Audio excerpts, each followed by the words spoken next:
Welcome, welcome, welcome, and we are back, ladies and gentlemen. Rock and roll. We're gonna do this. Let me make sure this is down. We are back, episode number 16 of season number dose. We just listened to the best of Creed, 95 to 96. AKA their only the hot new album. band. Hot new band of the 90s, my boys. That was a Creed gift that I'd sent him, by the way, of the lead singer going, Scott Stapp just like, whatever With arms wide open. Yeah, Arms there you wide go. open. Arms right open. We are back, ladies and gentlemen. This again is Here on the Wastes, our weekly RPG session where we get together and we just have fun and shenanigans as we play Horizons Unknown After Earth RPG, a game that's been created, developed, and written by myself. by Creed. By Creed. Man. I've been saying Front man that this game has been written, created, and developed by myself. But the true truth is ever since the great Scott Stapp, the lead singer of Creed, has pretty much just disappeared from rock goddess as he once was back in 95, 96. He and I have fused together to create the ultimate Scott. And we are now just making role-playing games and not really rocking out stadiums anymore. But there's a part of me that always deep inside will always play the best of Creed 95, 96. Their only album. Their only album. Which I thought it was weird that they immediately released only a best of. But some bands do it differently. As you guys know, again, this is season 2. We are back with our amazing cast. We have AKA Mr. Burgher _TV playing the great Otis Dirtbanger. How you doing today, Otis? I'm good. How are you? I've now called him Otis. I don't even call him Burgher anymore. When he just is Otis. here, Become Otis. I am is Otis here, for He is sure. Otis. As well as we have Eli, AKA Skag Retlaw. How are we doing, Eli? I'm doing fantastic. I just discovered Creed is a real band. I thought he was making fun of them, but in that time I Googled it and they're real, and I'm enjoying what I see. They're the hot new band of 2019. Yeah. Who oh knew? yeah, they're coming. Who's Cardi B? You mean Creed? That's what I hear a lot this week. And we have the amazing Mr. Rand 118, aka playing Rev, the leader of the Rev Rejects, the second in command. Oh well, the commander of the Rev Jet. That's right. Not the pilot, but the commander. Not the pilot, but the commander. How you doing, good sir? I'm good. I think I'm becoming Rev in real life since I was working on my car all day, like Rev works on his vehicles. You're just going up to like random people, like, do you have any spare parts? I need have to put them any- on my car. Do you have any I need to guns get that I can Let put on me this roll. car? He can't figure out how to do it, so he's like, "Let me meditate for a second." That'd be great. Right? People are walking by the street like, Don't worry, I'm a professional. He's like, what was it that you were doing? You were doing this go stuff? like Yeah, this. oh, yeah. "Let me find the spark plug." And of course, I am Scott, aka Shogi. You're a chief architect here, and you're a games master. And lead singer of Creed. And Lisa Creed with arms wide open. We are back with some more shenanigans. We hope that you guys enjoy this game. This is a sci-fi futuristic game with a fantasy element set in the distant year of 2422 on an alien planet known as Soldaria. This game is a bit like a Shadowrun or Dungeons and Dragons, but it is 100% completely original. So we hope you guys enjoy it with this amazing cast here. These guys just make it so much fun. At last episode, the Rev Jet had been kind of fixed up. All the little things that you needed and required, you were able to find. You did make your way over to the place that used to be that you knew as Mortimer's compound to see if you could find any remnants of what happened to the children as well as mother. Unfortunately, you found no traces of the children. you found the bone remains of Mother, which you did your best to put to rest. Rev giving one more promise that he'd make to her, to the living memory of Mother, that he would do everything in his power to find the children and find Sarai and ensure that they were safe once again. During this time, Otis has found a way to make a deal with Rev that he will help him achieve his promise that he's made to Mother, and Rev, in turn, has promised to help him in whatever happens, whatever escapades that might go down in the retaking of North Black Downs.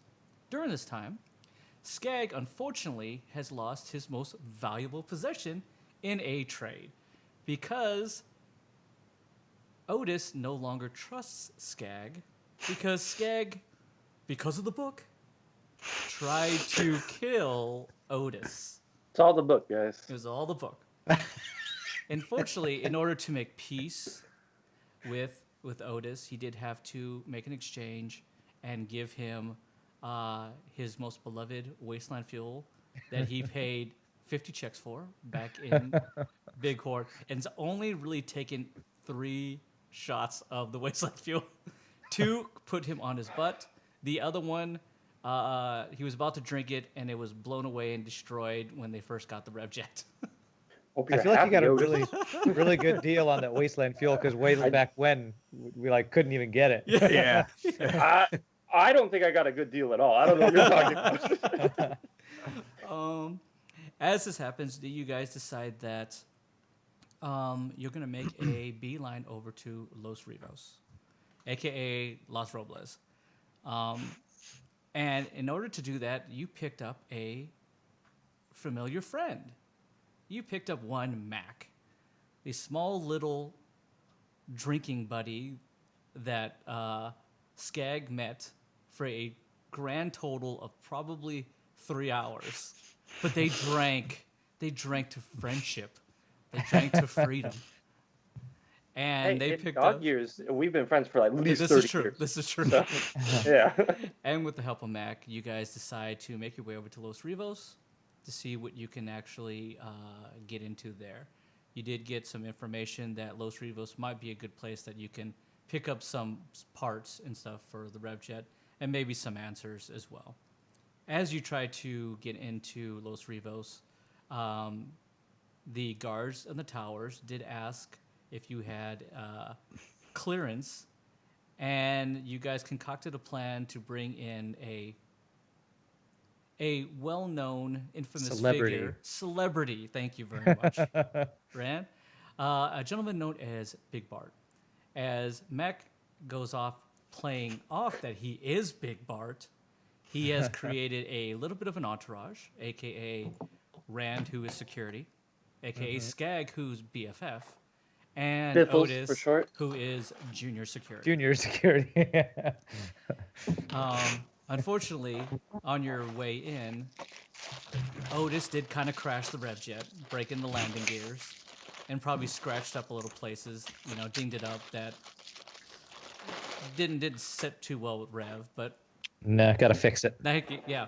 In the back of Rev's head, every day when he wakes up, he's just like, gotta fix something. Gotta keep the RevJet going. Gotta keep it going. You guys were giving VIP treatment because Big Bart seems to be quite a celebrity. And you were checked in by Thomas, who decided to ruffle his hair and such, to the Sapphire Inn. And with that, we're going to just jump right in. As you remember, you reach the top of the Sapphire Inn, floor 62. As it opens up, you see that the penthouse is what you guys have been given. Compliments of some of the higher-ups in Los Rivos who did want dinner and an autograph. That was the deal. You found With out Big Bart, we'll Big probably Bart, send of him course, off. Big Bart, absolutely. You find out that this is pretty much a all expenses paid off deal. That you have the run of the mill, all full amenities, everything is completely taken care of as you see the penthouse, which you find seems to be, it seems to encompass the whole 62nd floor. You see two large wooden doors, and they're beautifully engraved with all sorts of like different beasts and stuff. Some of these you've seen, some of these you don't know if they're mythical or wherever the case. Whoever engraved this, whoever did this, you think to yourself, at least if anything, he or she was quite talented. As you go up to the door, you see that there is a kind of a touchpad that you figure must be the key entry in. And it's flashing. And it just says, Big Bart access only. 62nd floor. Sorry. Mac walks up to this, puts his hand on there, figures that it just must be some kind of touchpad. Nothing happens. It actually, instead of going green, it goes red. Rev, do you do anything? Well, I ask Big Bart I say, hey, Mac, why don't you try your ID that we cooked up? See if you can wave that in front of there. See if it'll recognize your ID. He kind of looks back at you and he just goes, all right, buddy, I'll try. So he pulls up his sidekick, kind of connects it over, slides over the information, and it goes red. It starts to flash. And then it goes green and says, access accepted. Oh. Mac takes a look at you and kind of goes, Rev goes, well, I didn't think that would work, but okay. and he's kind of like tucked a little bit underneath and because of his stature himself, he's kind of tucked a little bit underneath the door frame a bit there, and he kind of points up out of the way, and you can see above you that there's a camera that's been kind of following him, and he kind of like, as that happens, access granted, the door is open. And with all these, it is kind of like almost a vacuum lock. You kind of hear the tss, and it kind of opens and creaks. And what you see inside is the most decadent, most opulent looking room that just seems to be it seems like this room is like the fusion of every hotel room that you've ever been in fused together, just 10 times better looking than any dump that you guys have ever stayed in. This puts your place to shame, Otis. Back in even like the good times of North Black Downs, that this place it's Shangri-La. Awesome. It's Shangri-La. Okay? What you see is beautiful, clean, like terracotta walls filled with these LED screens that have these rotating pictures of old replica paintings that seem to be dating back to the 17th century, and they kind of go on rotations. The carpets are a deep black, and they have gold gilded borders on each one of them. The walls, again, are a soft terracotta color that binds most of the opaque, smoky-colored glass windows, because you do have the almost 360 top view of everything. But each of the windows, you've noticed as you kind of walk in, are fitted with its own lights to it. And when illuminated just right, especially during Camber's Eve, it glows a deep glittering blue that actually gives the inn its namesake. The whole penthouse is the 62nd floor. It's fitted with 4 bedrooms and the main room itself that has large couches and divans with red and blue plush throw pillows all over each one of them. A lot of the sofas and such are a nice deep blue replica leather upholstery. Of course, most of this, there's no such thing as leather here. All these, especially Rev, that these are probably just genetically have created and replicas themselves. But if anything, they feel natural. They feel as if they are real and been made before. There are 3 bathrooms, a large, fully stocked kitchen that overlooks the southern part of the city itself, where you can actually, into the distance, see the southern seas as well. The best in the furniture you noticed are 100% completely comfortable. It almost allows your body to sink into each one of them, bringing even the most burdened adventurer a restful sleep. It's almost a bit of a playpen. There's just so much room for activities you feel in your head. As Mac kind of runs in there and just jumps on couch to couch, divan to divan, chair to chair, and he's just going, "We hit the jackpot, boys! The jackpot!" As he looks at all of you. And then he stops, and he looks down to the table where there's a large gold bowl, almost like a chalice. And what you see is these little purple and green, like what you figure like kind of fruits or such. They're small and spherical. And he looks down at it, and he jumps on the table. And he looks down, he just goes, "Boys, they got grapes." What's a grape? Rev says. Roll Delicious. Roll intellect. Roll intellect, Skag. Roll intellect with advantage, Otis. You ready? 4, boys. I don't know why it never shows it right. It's 4. 4. I'm 20. dumb. 20. Rev? Oh, I was supposed to roll it too. Yes, Okay. The advantage helped. I want to rolled jump on that bed. a 3. Okay. For some reason, the moment he says grapes, you think to yourself, he must have like, is this English? Is this common? Like, Make up I a don't new understand word. what he's saying, but Otis, you know what grapes I know are. what a grape is. You absolutely know, and you know that absolutely 100% that this is rare. This is a delicacy, only made in certain regions, and unfortunately, it's biogenetically created. But, I don't know that. of course not. But you do know that it's refreshing and delicious, and it always seems to find its way into the high company.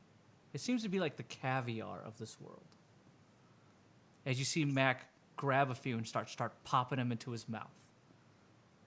I'm gonna go over there and grab a few myself.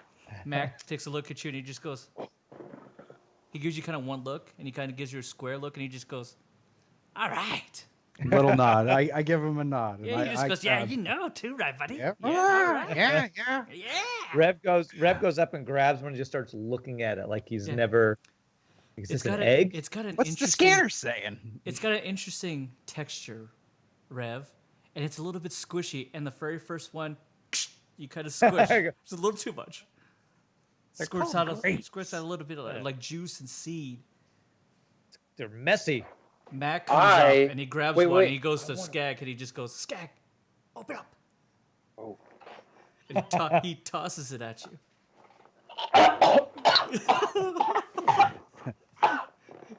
And Mac just looks at you and just goes, "Good, right? Great." Where did you grow up? You've never had a grape?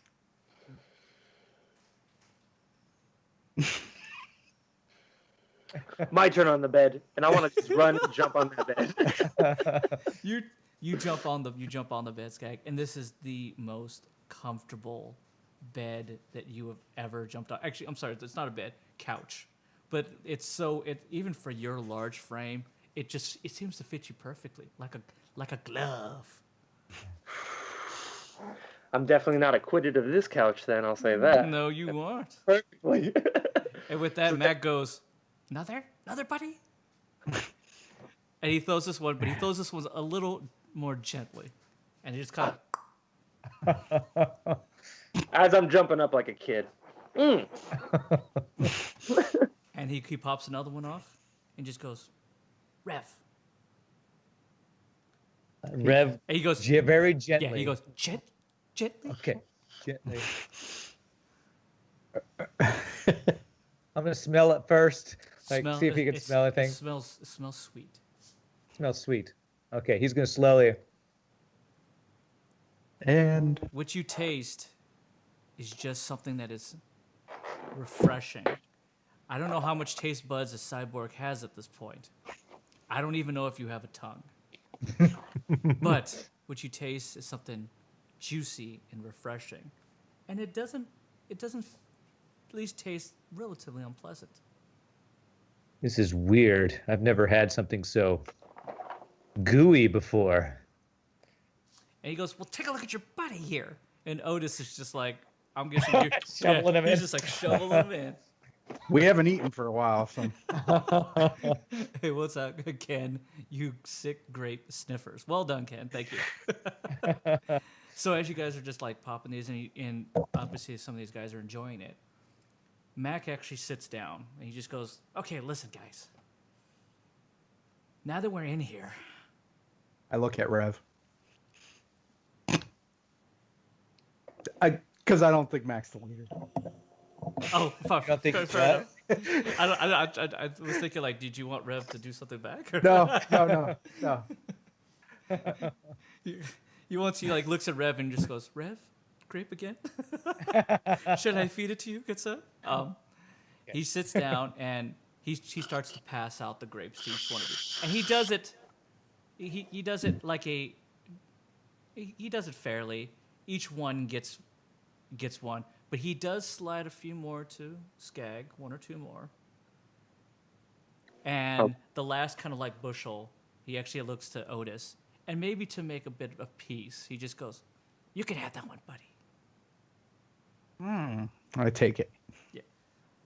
With that, he just goes, okay, now that we're in here, I don't know how much you guys know of this place or about the whole situation, but I'll try my best, because it seems like you guys have been trying to get some information. I try my best to break it down to you guys. It seems that we might be safe here. And if they got grapes, that means they can bring us more, plus alcohol, and we're probably getting the good stuff. Wasteland Fuel. I said the good stuff. Yo, That's the Wasteland good Fuel. stuff. And he looks That's at you. the He good goes, stuff. Rev, you seem to be a man of culture. Wasteland Fuel, not really the good stuff, right? It's the good stuff, Rev. You know it. It's the great stuff, Rev. It seems like the stuff that Roll the for- hooligans like to drink. You guys roll persuasion on Rev. Rev feels confused, like, is it the good stuff? With was it? advantage, 9. Well, would you have to do, Skag?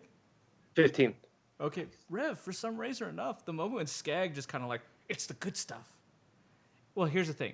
When Otis tells you that, you kind of go, I said good stuff. yeah, you just kind of like, It's the good stuff. It's Skag. It's the good stuff. yeah, but when Skag says that, you kind of feel to yourself, well, maybe it is. I haven't really tried it. Rev goes, well, I've heard it's the good stuff. I don't know where you heard it from, but you heard it. Mac immediately On the grapevine. roll awareness. Roll Me? awareness, Rev, yeah. I actually have awareness. 14. Okay. Okay. He kind of gives you a square eye and tries to snatch the grapes that he gave you away because he's a little Just ticked holding that, my hand. but as he does, he just kind of like smacks your hand out, and all the grapes kind of go flying over. You, for some reason or another, you don't feel one way or another about it. You're just kind of like, oh, whatever. Like, okay, I was done. I don't really eat these. Yeah. I really prefer dried meat, so and ration bars. That's what Rev likes to eat. Unfortunately, luckily though, that the grapes kind of flowed over to Otis and Skag, and you both kind of like grab what you can out of it.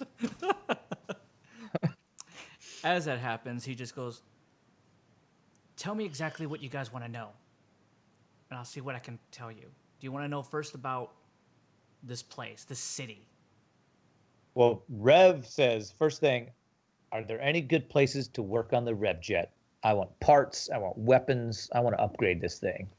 He immediately goes to you. He goes, yes, Great. absolutely. Where are they? Can I get to them? Are they expensive? In regards to what it's going to cost, that obviously is up for negotiations. And he looks at you and just goes, and you are a great negotiator. I am. I pay top dollar. Top dollar. He goes, I'm just gonna look at Otis and just go, yeah, he does. Yeah. and he just goes, you can, if there's a place to actually get stuff, this is probably your best bet. Now, Awesome. this is a city of trade. So you can definitely negotiate. You can definitely barter. All those are options for you. But if you got cash, you got checks, that's kind of what does the talking around here. I'm gonna be honest with you. Do we have access to our extra? What was that stuff called? Valium, or what was the other one? I forgot the name. I don't have yeah. it written down anymore. Your Yeah. Philium? Yeah, Yeah. Philium, Yeah, and no, that's back in Canberra, and you it's don't want back to in go back Canberra, there. but it's in storage. So I almost wonder if we could do some sort of Transaction, transaction using electronic. communications, What is that Maybe. called? We want to do some money laundering. dirty money. Find a way to like shift it through other yeah. reputable businesses before it gets Yeah, back to under you. an assumed name. Big Bart, perhaps. I don't know. With the Big Bart Enterprises, Yeah, BBE. I'm sorry, I gotta say this on stream. I'm so sorry if I keep clapping. I have a bunny behind me. I had left a banana cut up in there for her. I thought she would eat it.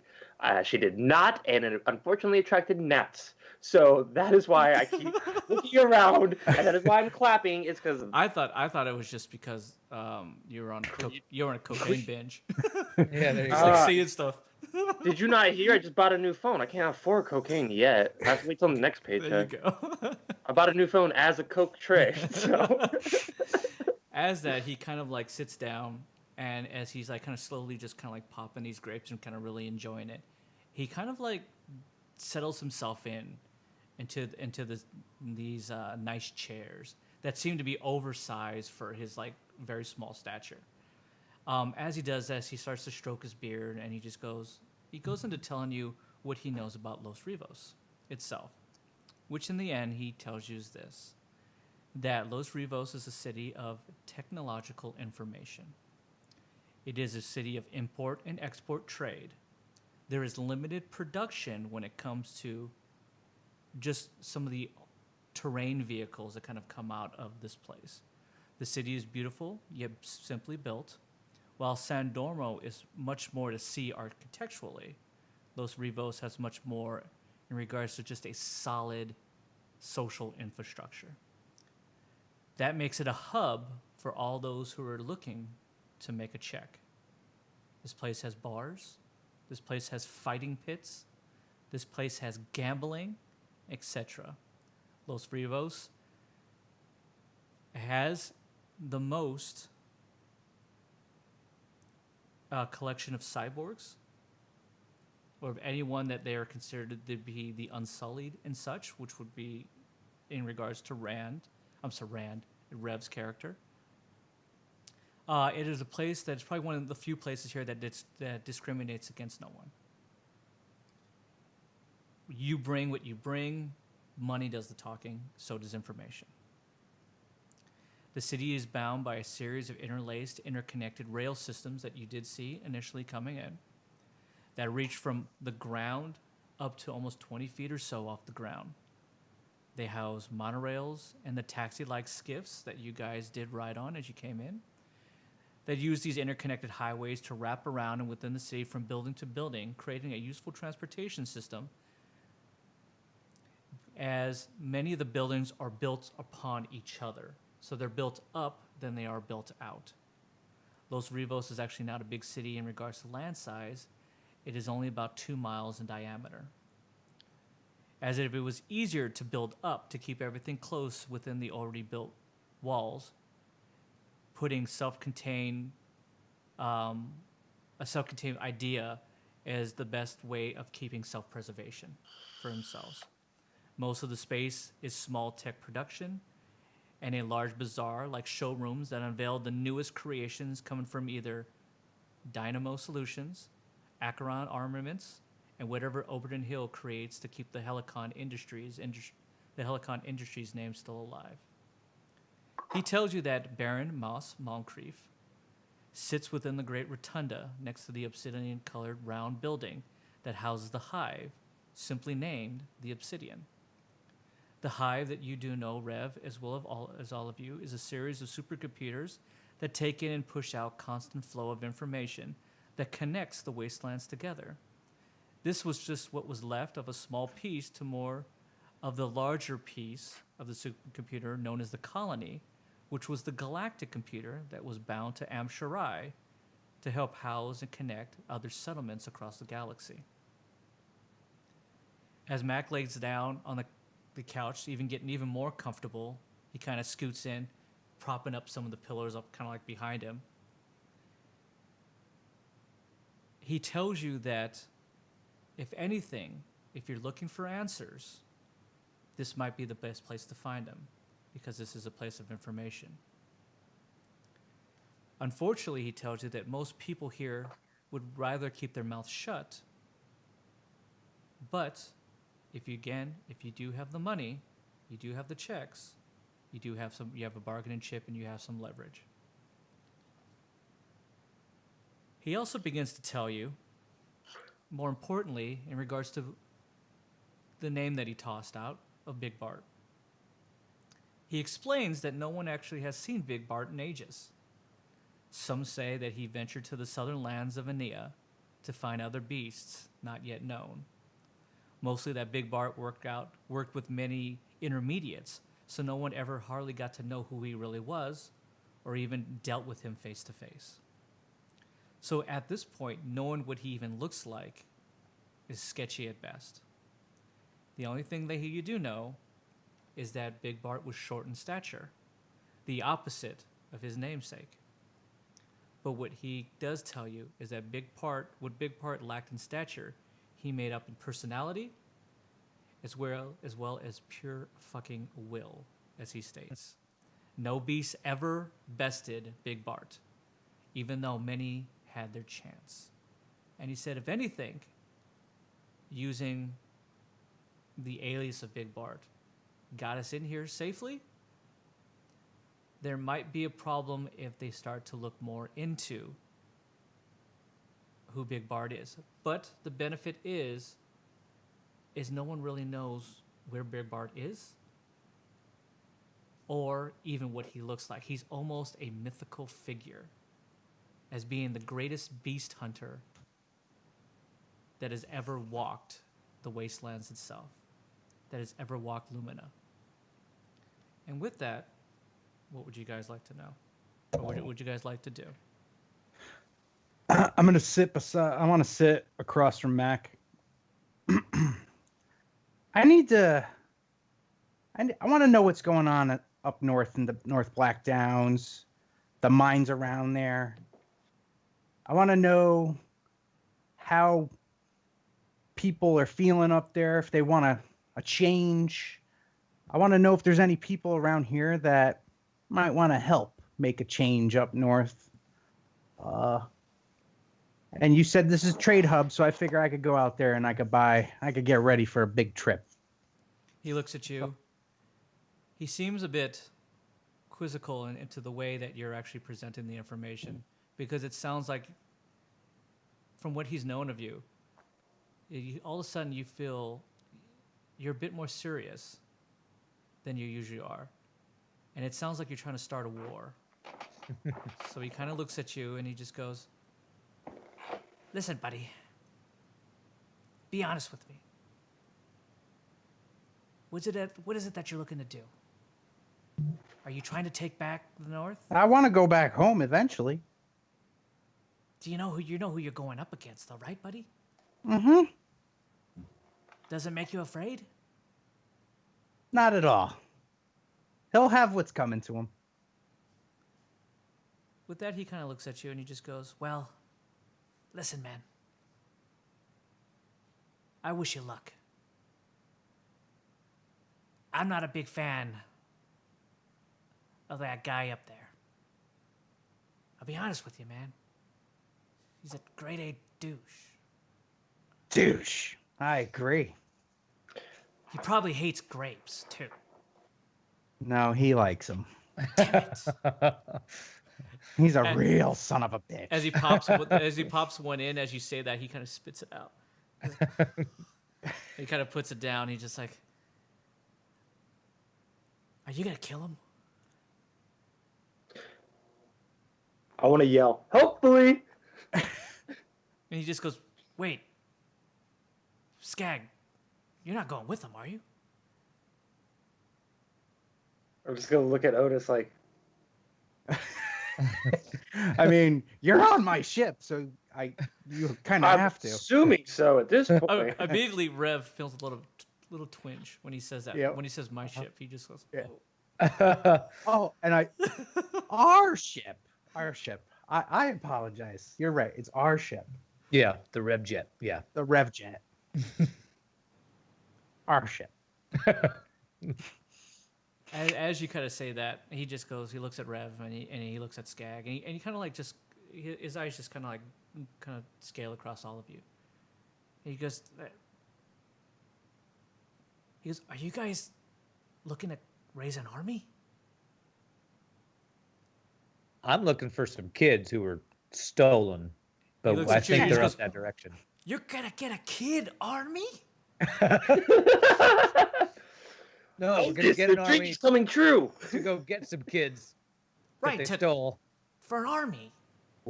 Yes. All right, so it's suspected that a bunch of kids are up there in some mines. So that's really why I want you to find out information about all the mines up north.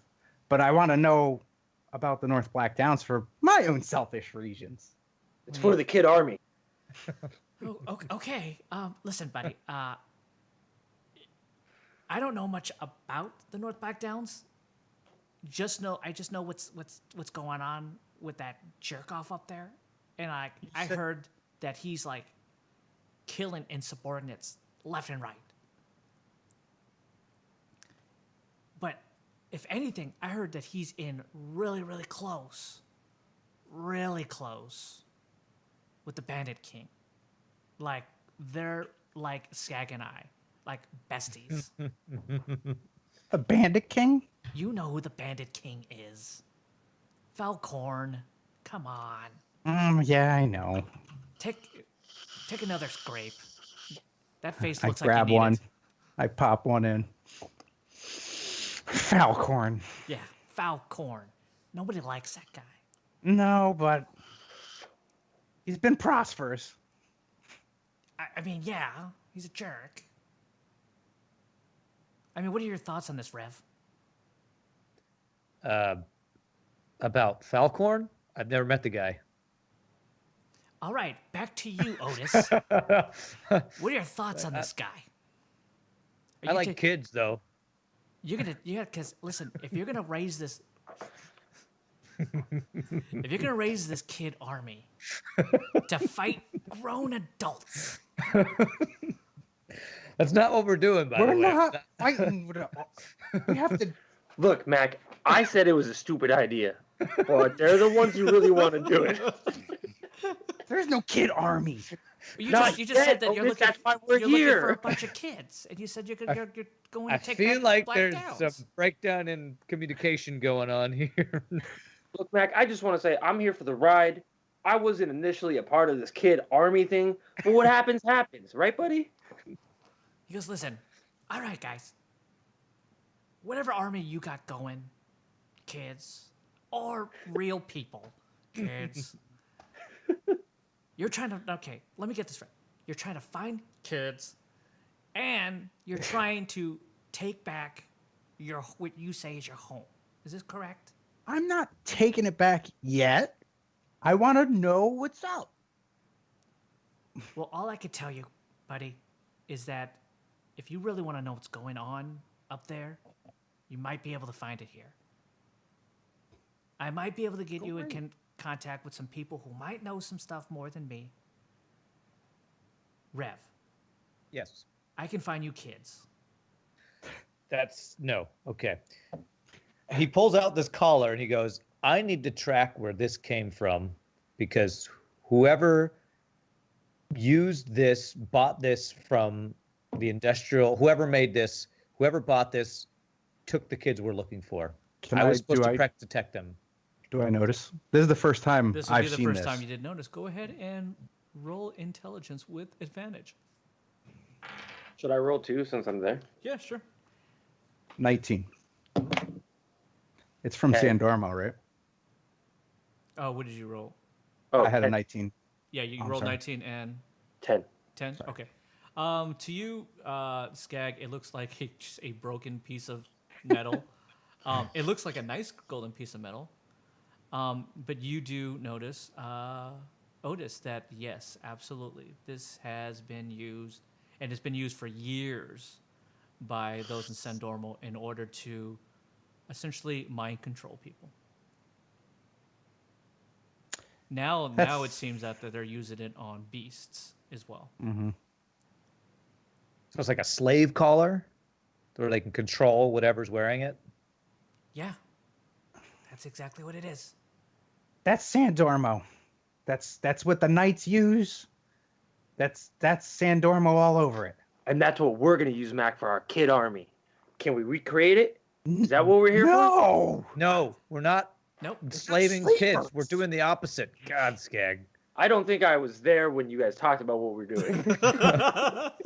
Slave kids. Kid slaves. Just eat a grape. We're having adult conversations over here. Mac kind of he behind the backs another wooden Skag that just goes well past his face. I just chased after it like a dog. Like, oh, I'll get it. Well, Rev goes, if that's where this is from, this was on those dogs that attacked us that the knight was ordering around. So is that Queen in Sandormo then? Is that what that means? Yes. Safe to assume. Because that's all we could do. It sounds like roads are leading to Sandormo then. Do you think that's where they took the kids then? I mean, the tracks you saw were going up north. Could that be towards Sandormo? Honestly, I think the kids are more useful to them in the mines. For sure. There's bodies in the mines, doing work, doing what they don't want to do. Kid army. Well, For an them, army of they have workers is what it sounds like. Yeah. Army of workers, rise up, kid army.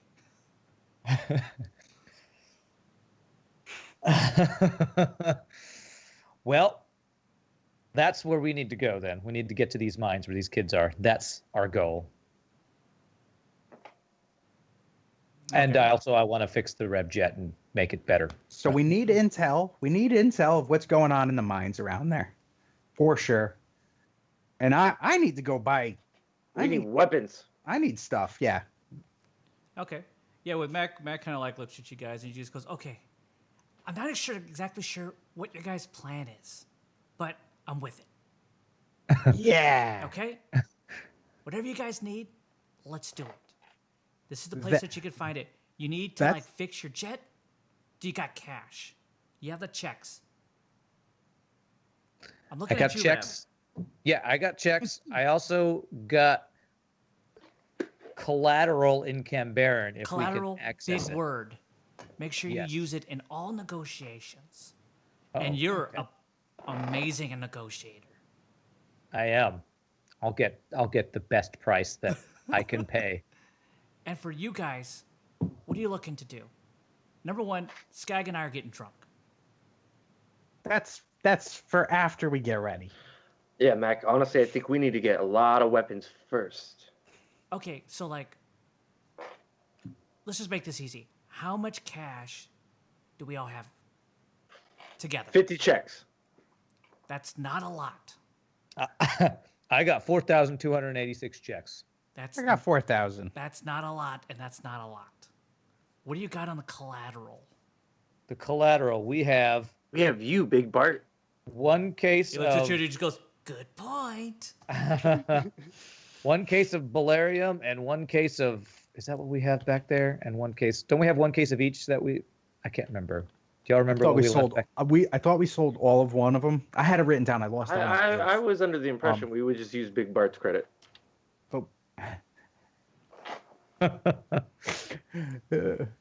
Mac, I mean, Mac, very Mac kind of like got Mac a starts to pretty sweet strokes. penthouse. Yeah, he starts to Just stroke the from Big beard, and he Bart. thinks to yourself, "I wonder how far we can get with that." Okay. Yeah, that we might could do work that for us, first. buddy. It might work. But if we need collateral, we've got a case of Valerian. Valerian, I don't something back at What Canberra. is Valerium? It's this movie. It's He, really look, he, great look, he movie. looks at you, Otis. He just goes, "I think he's been watching too much Game of Bones." What is Valerium? Calarium? I don't know. I lost my sheet that I had what we had on there. Oh shit! We lost all our notes. I don't have what you have. I'm only your architect, your games master. I don't write down your shit.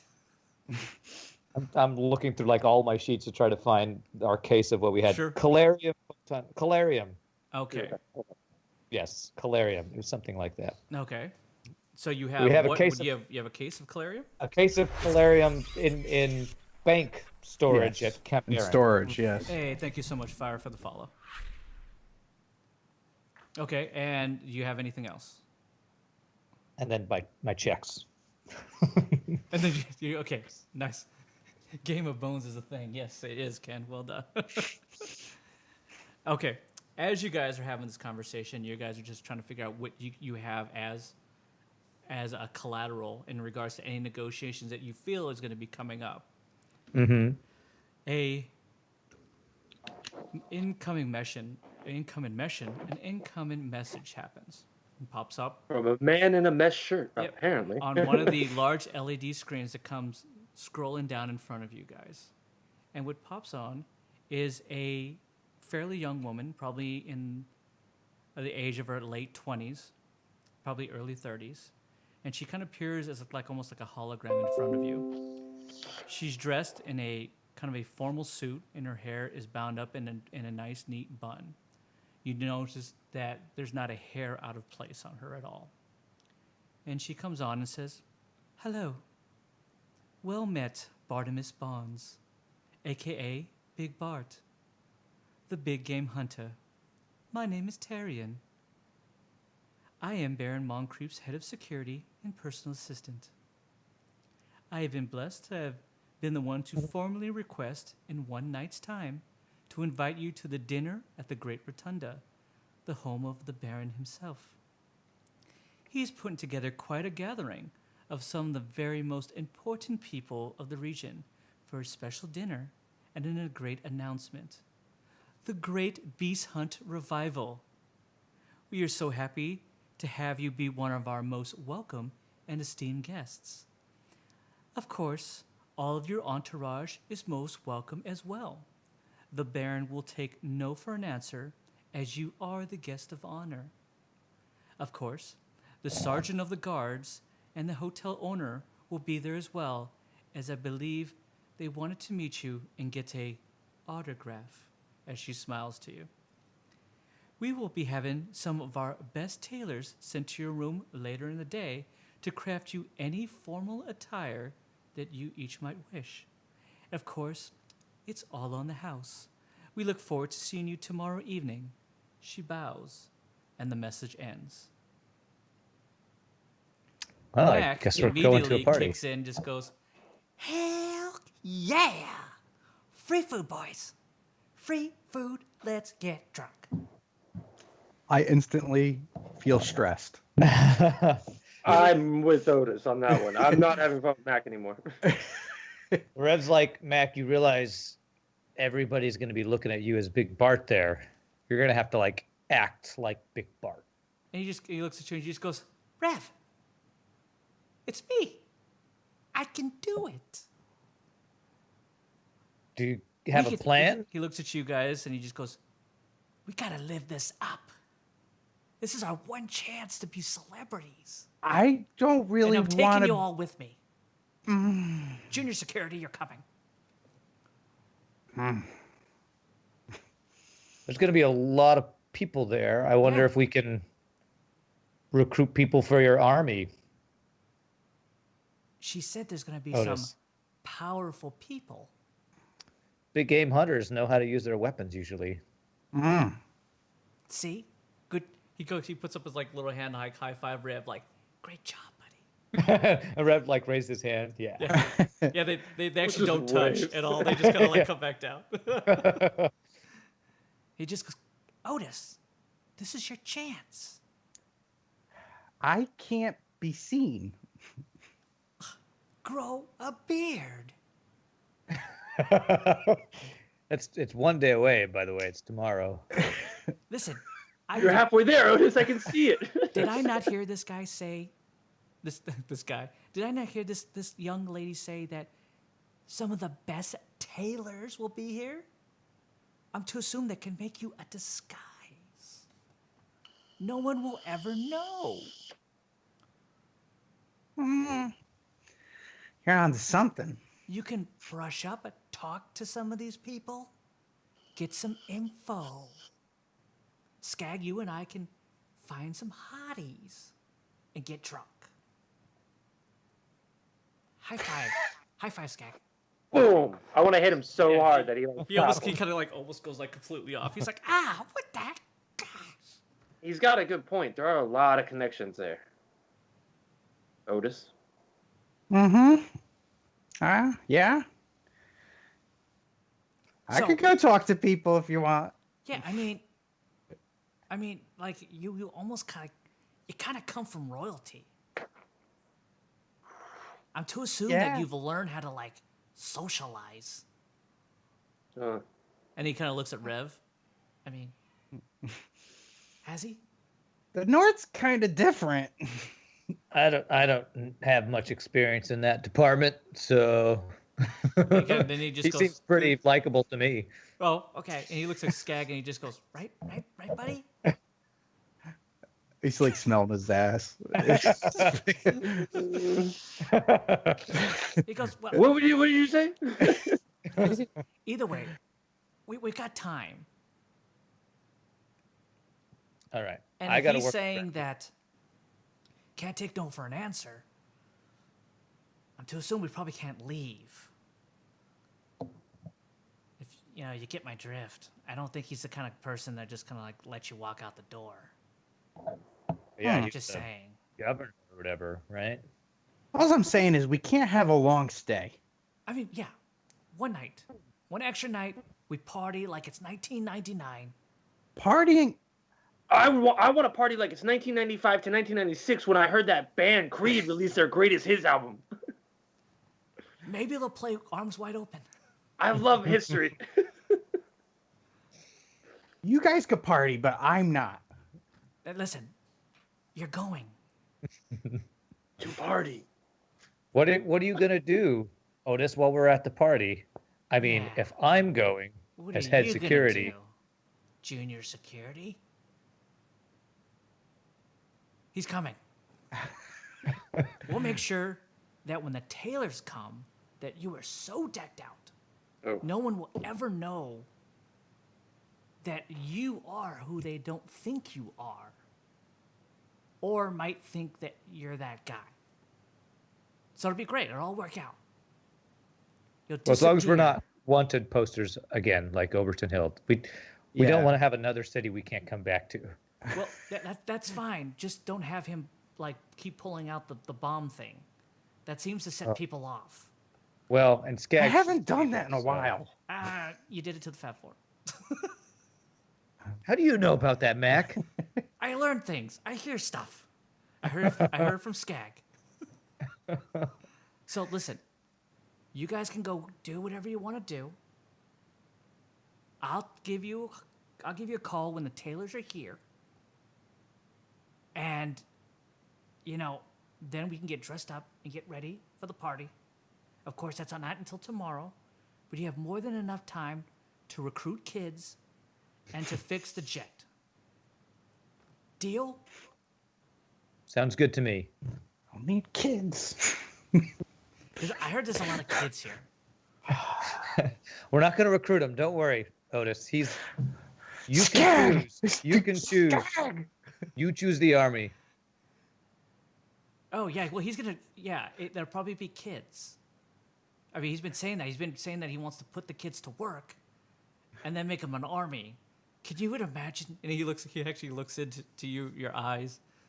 He goes, imagine marching back on North Black Downs with a kid army behind you. All of them holding just bombs. I mean, could you imagine? No, we're not. You both said that at the exact same time. Mac, you're not in charge of the army, okay? That's Otis's Fine, thing. Please. fine. That's fine. Whatever. That gag went away when you were I talking appreciate to the sentiment, but it's just not going to work. We've worked with some kids. They're stupid. Well, they're kids. They're not supposed to fight. You're supposed to protect them. Sure, but they're stupid. Okay. All right, well, you guys do whatever you're going to do. I think I'm just going to, Big Bart needs to take a nap. You see? I'm already in it. Yeah, you're in character. We get it. 100%. You can't break me out of character. And scene. Mac. Yes, what? You broke character just there. Back in scene. Big Bart doesn't take any crap from any man. Scene. All right, maybe don't say scene when we're at the party. Oh, okay. Do you not like that? It seems like a big Bart It's thing to do. kind of weird. Okay, sorry. It might give away that you're not Big Bart, and I feel like that would be a bad idea. Fair enough. Sounds good. I listen to Rev because he seems to be the smarter of the two. That's fine. I do too. Okay, listen. Note to self: don't use scene. Okay. Great, you have your nap. We're gonna go Sounds good, guys. do our things. All right, have fun. Enjoy Los Rivos. Don't call me. I call you. Very, very big Bart thing to do, right? That was very Big Bart. Very big Nice. Bart. Very, Yeah. Yeah, say Excellent. that at the party. I think that's a good one. okay. Sounds great, guys. All right, have fun. Now go. Go. We leave. Have I want to some- head. Have some activities. I Have just. fun storming the castle. I'm just nodding my head in disbelief, and Rev, I'm heading to grab some ammo and stuff. Okay, I'm gonna go check the nearest parts store to see what I can parts store. The nearest junkyard to try to get Well, some. remember, materials. this is a bazaar, so there's a Yeah. lot of people that are selling. Yeah, such so things. You basically, probably could devil find any kind wing, of thing. Sure. devil wing parts. Replacement parts. Bazaar. Sure. Yeah, that's where I'm headed. Okay. So, Otis, what are you doing? Okay, I want to walk down the bazaar, whatever it is, and I'm looking for an ammo dealer, arms dealer, or something. Okay, I could tell you there's a few things. Before Mac kind of passes out, he tells you there's a few places of interest. He goes, there is the bazaar itself, which is on the ground, and that is the hub of all the trade. So the stuff that you're looking for would always be in the bazaar itself. There's the fighting pits, which seems to be a great source of entertainment. There's the obsidian itself, the home of the hive, where the data traffickers can be found and information can be obtained for the right price. Rev has been in there previously before, but he always does it quickly and then leaves. There is just a random person who just walked into. He just who is this random person? There's the Sun Crawl, which is the bathhouse. And then there's Holden's Brew, which is the most happening bar where the party never ends. What's it called? Holden's Brew. And is there gambling there? Oh, yeah. Absolutely. Are you a gambler? Excellent. Oh, I am a big gambler. Okay, there you go. So for Rev, are you just going to the bazaar? Yeah, I might want to look through like supplies. If I know that we're gonna maybe eventually end up in a mine, I might want to get things like torches or things that will be used down in a dark mine. Absolutely. All these things make complete sense. Yeah, but my main goal is to find a Devil Wing parts store, junkyard, whatever, Sure. to Not a problem. fix the engine is my main thing, but getting weapons and armor is also good. Okay, so all three of you gentlemen get into the turbo lift that takes you from the 62nd floor in this beautiful translucent tube that takes you down to the bottom. Again, when you're kind of like seeing it from the top down, you do notice that the Sapphire Inn seems to be beautifully built, as well as it seems to be immaculately clean, like beyond clean. Like you kind of wipe your hand on anything and there's just not a dust particle anywhere here. You figure, if anything, that this is the work of Thomas, who seemed up to that point equally formal and clean until you decided to ruffle his hair and cause him just a stressful extra day. As you kind of come down, the door opens. There sits Thomas. Again, formally walks up to you and he just goes, "Gentlemen, anything that I can do for you?" I look to Otis. I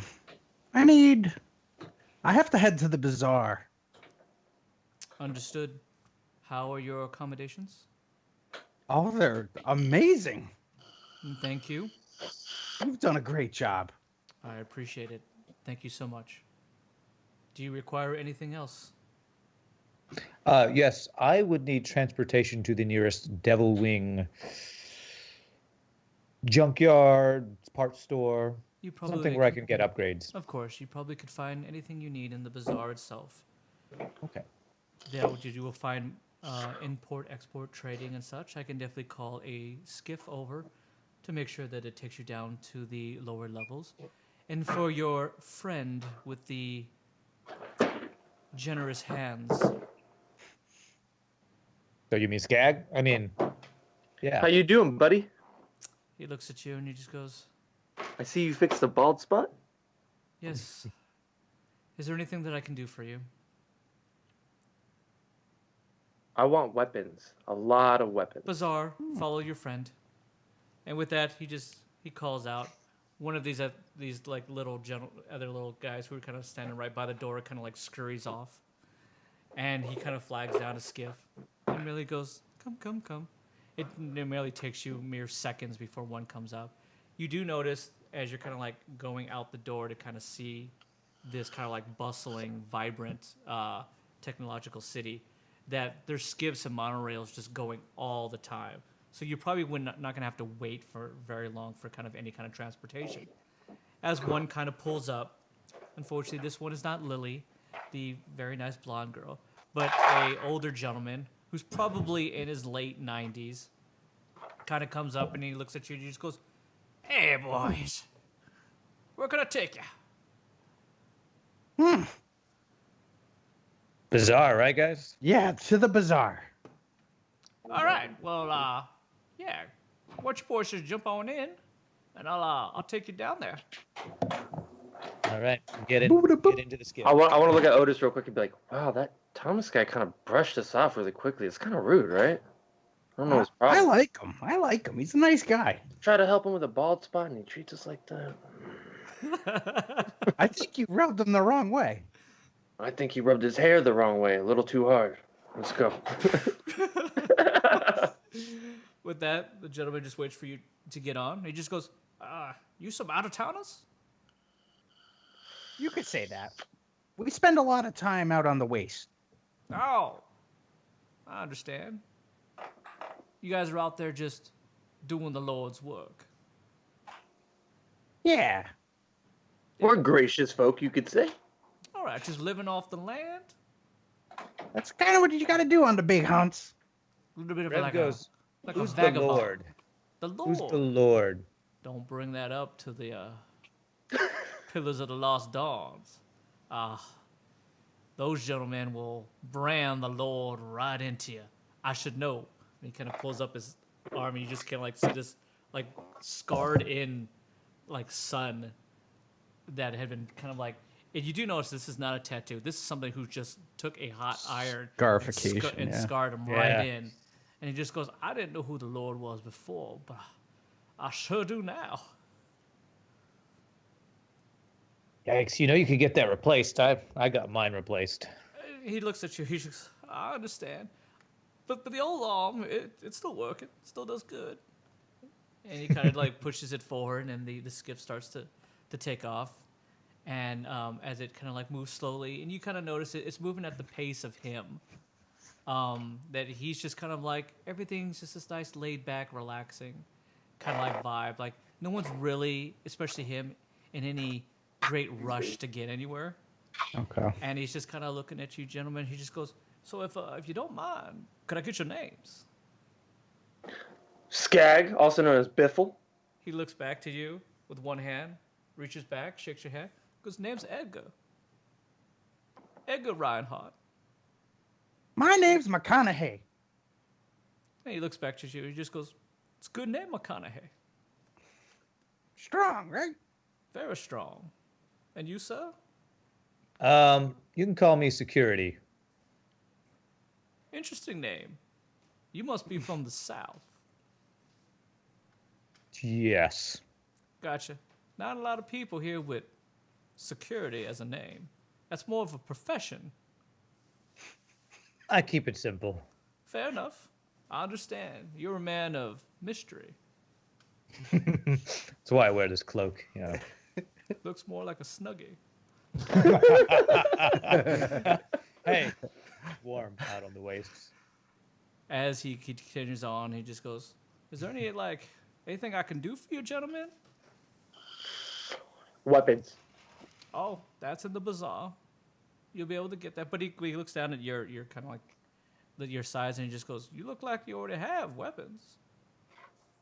You can never be too prepared. Understood. But if you know how to use it, then you really don't need that many. Good point.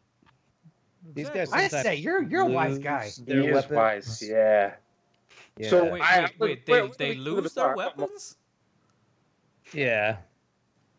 I ain't losing this baby. That's his second one. Oh, so you lost the first one. Sorta.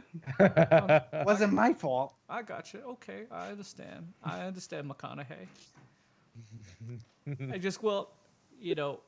If you want to, you could always use good old Edgar's name down there. People do know me.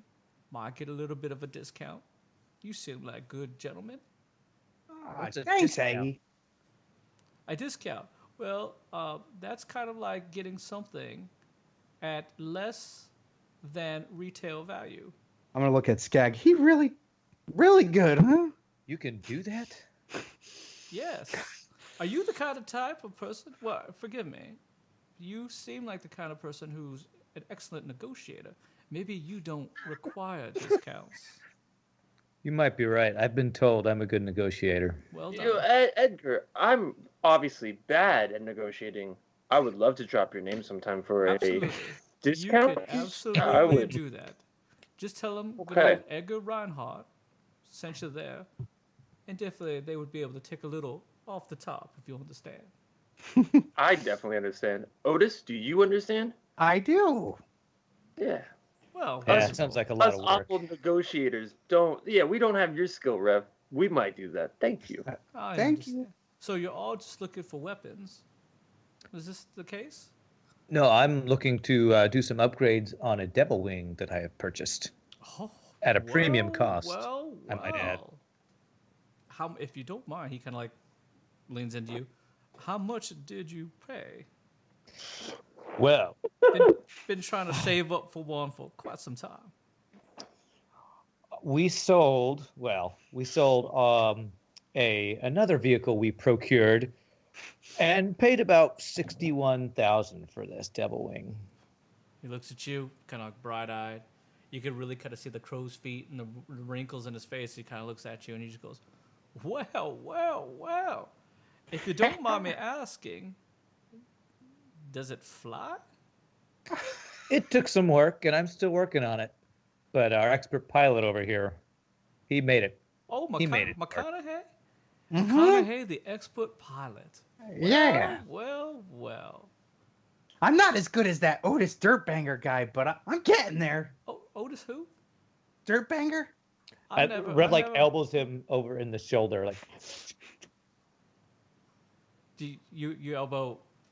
I elbow Otis. You to stop elbow talking Otis, about okay. his own name. I thought you were trying to like elbow the old guy. You're just like, wait, what are you doing? Yeah, I don't What ask did I about do that. to Yeah. you? You ain't getting a discount now, boy.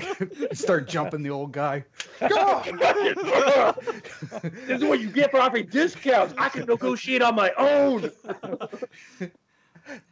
He just goes, oh, well, okay. I've never heard of a Otis Dirtbanger before, but He's I'm an to idol assume of that mine. He's an an- idol of mine. Okay, he must be quite famous. He's a good pilot. No, He's a famous pilot. I've heard of him. Yeah.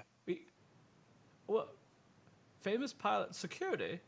You seem to be confused about who this Otis Dirtbanger is. They all say that he's famous, and you say that he's not famous. I've just never heard of this. What? Fair enough. Cletus? I don't know. Fair enough. Well, either or, you start to see that the skiff is starting to slow down a bit. He just goes, "Here is your destination, gentlemen. It has been wonderful to converse with each one of you. I wish Edgar. you all..." Yes, good sir. When I'm done, can you show me where the bar is? Absolutely. He just goes, "You know what, McConaughey, I like you." I like you. And he actually just goes, "Take my personal information. If you do need a skiff pilot out here, I will always come by. If I am not have other customers, of course. And pick you up and take you to the nearest bar. Holden's Brew is where it is happening, even for an old guy like me." I input his information into my side thing. Okay. So Edgar is now one of your contacts if you want to write that down. Gotcha. He looks at Skag and he looks at security and he just goes, well, gentlemen, I wish you all best of luck again. You could definitely drop my name to get any discounts, but not you, good sir, not you, Mr. Negotiator, not you. He goes, when I see you again, hopefully I do. He goes, you tell me all of your negotiating exploits. I want to hear them all. Fair enough. Don't worry. I'll have many stories for you. Well done. Well, gentlemen, take care. Enjoy your day. Later, Edgar. Nice Goodbye, meeting you, good Edgar. sir. Goodbye, good sirs. Goodbye, security. Bye. With that, you each kind of exit off the skiff, and Edgar kind of like in same fashion he picked you up, kind of slowly just takes off, just going at his own speed. He doesn't actually look back. He just kind of like rides the rails, and he kind of goes off. As you're now on the bottom ground, people are kind of everywhere here, and you're seeing just people going to and fro with just different kinds of like bags full of a bunch of different kind of like gear,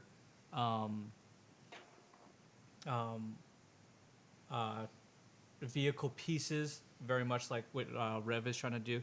But you do notice they're kind of like for different kinds of vehicles, not so much for Devil Wings themselves. You see them; they have like tires, they have tracks, they have other kind of like skiffs and stuff. And you do notice that they have kind of like these hover sleds that they kind of like pile all their stuff on and kind of move it side to side, almost like as a futuristic shopping cart, so to say. And everybody seems to be going towards the bazaar, which essentially is just a very open trading stall kind of place that has a lot of buildings that are kind of like wrap around it, like almost like a bit of a horseshoe, kind of wall it off, that seem to be connected to the outer walls themselves. So these buildings are right up against the walls on the far eastern side. And you notice that a lot of them seem to be like showrooms for the new growlers, for the new hover skiffs, for even for the new monos and such that seem to be kind of like coming hot off the press and stuff. There is a few places in the corner that have brand new spanking new versions of Devil Wings, like the nice ones. They're super sleek. You take one look at, you know what? Each of you roll a d20 because you know what a weird devil wing looks like, and you see this one. I rolled an 18. Okay. 6. I rolled a 3. Okay. Skag immediately is How just am I the only one who knows? Skag immediately takes a look at the new devil wing and just immediately just goes, like, it's like the thought, like, why can't we fly in that? What? We're missing out, boys. Look at this. And Rev goes, for some what do rea- you mean? Yeah. For Ours some is reason, so Rev much and Otis nicer. are just kind of like, they look at it and they're just like, ours looks just as good. Yeah. Ours has character. Those are just Yeah. bland. Character. Great character. That's a weird way of saying it's a junk pilot machine. Look It's- at these. It survived battles. It has scars. Yeah, and these are pristine for more battles. Yours, one more shot, and it's all gonna fall apart. Look at how cool those are. It's shiny.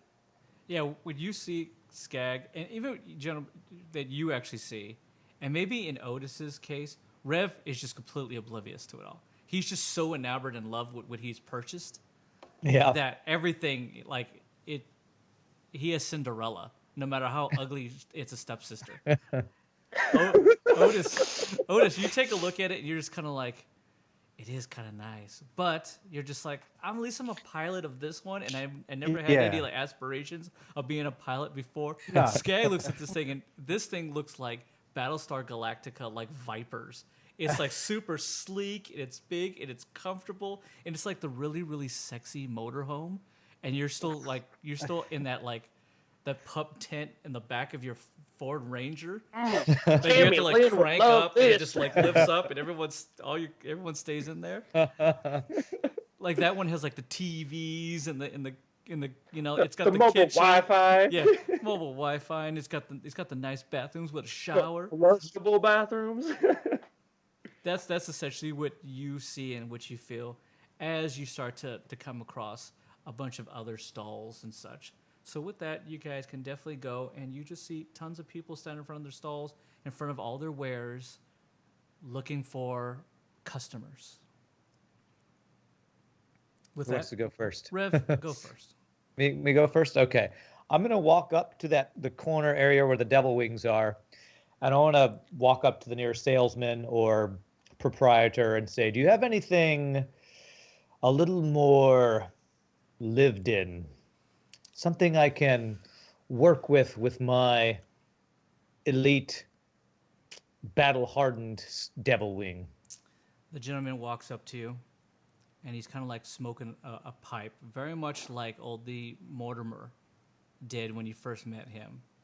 And he looks at it, and he just goes, "Well, what do you mean by lived in, boy?" Well, if I were in need of pieces to increase the flyability, survivability, and killability of my devil wing, That's a lot do you have of anything that abilities. might serve? Oh, I know. You're a The Red Wing. linguist, aren't you? And a negotiator. Well done. Now let me work this out, boy. You want, number one, what kind of devil wing do you have? What version? And I pull up my schematic that I have complete access to and pops up on my my sidekick. He takes one look at it, and it's actually, for your schematics, it's this hologram. It can actually be manipulated and spun and stuff. Okay. So he takes a look at it, kind of breaks it apart, and he just goes, oh, this is a piece of junk. What are you talking Grade about? A piece of junk, boy. That is the Rev Wing. What is wrong with it? It's junk. Piece of junk. Piece of junk. Like, it's not even a version. Mm-mm. It This looks was like it lived was in by pieced. Benny. It looks like it was pieced together by whatever was laying around. Is that how? Well- did you do this? Is this your work? If you Is don't this want to hold help on, sir? me, Is this your work? I fixed it so that it works. It was in worse shape than this when I got it. Might I interest you in a hover skiff? What? I asked you for parts. I think I'm going to go to the next stall over. Fine. Piece of junk. And then just goes, why don't you go down and take a look at that little young lady down there? She's probably about like 15, and she works on some of the stuff that you have there, boy. So you should be fine. Maybe she's got some stuff for you. Maybe she's got, like, I don't know, like a parasol that Well, you can maybe put she on the has some- outside. Respect for antique vehicles. Rev's over here. Exactly. Put some respect on my name. Antique vehicles.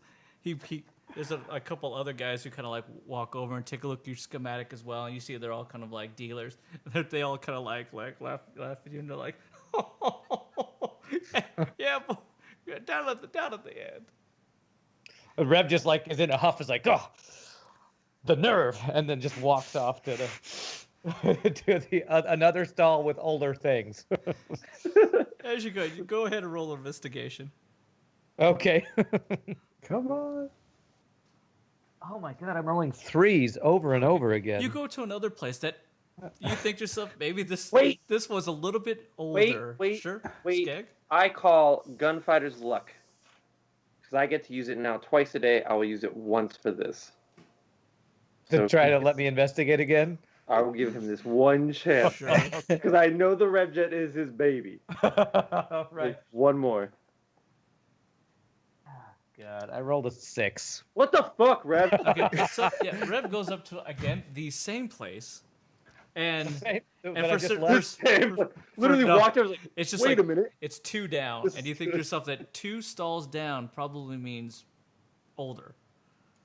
Like in Rev's head, he just thinks that starting wherever he was the new. So as long as he just keeps continuing moving down, at some point he'll get to the year that best fits the Revjet. The Revjet. So he goes down 2 more, and he finds a young girl there, who's not the young girl that's down at the bottom. She's probably somewhere Yeah. like in her 30s. And 30-year-old is pretty young for Rev, because Rev's probably in his 80s or 90s at this point, for all we know. Wow. All right. I don't know if that's true or not. And she just goes, "Hello, how can I help you?" Yes, the stall down the way was really disrespectful. Oh. I have. You dealt with Tyus. Oh. He's a bit of a snob. Yeah. Can I show you what I'm working with? And I'd like to pull it up on my Of course. sidekick. A fellow engineer. Yes. Yes, I am. Well done. She immediately is like taken by you. Oh, please. Let me show you what I'm working with and what I'm working on. Pull it up. This Okay. is the Revjet. Roll persuasion. Let me show you what I'm working with.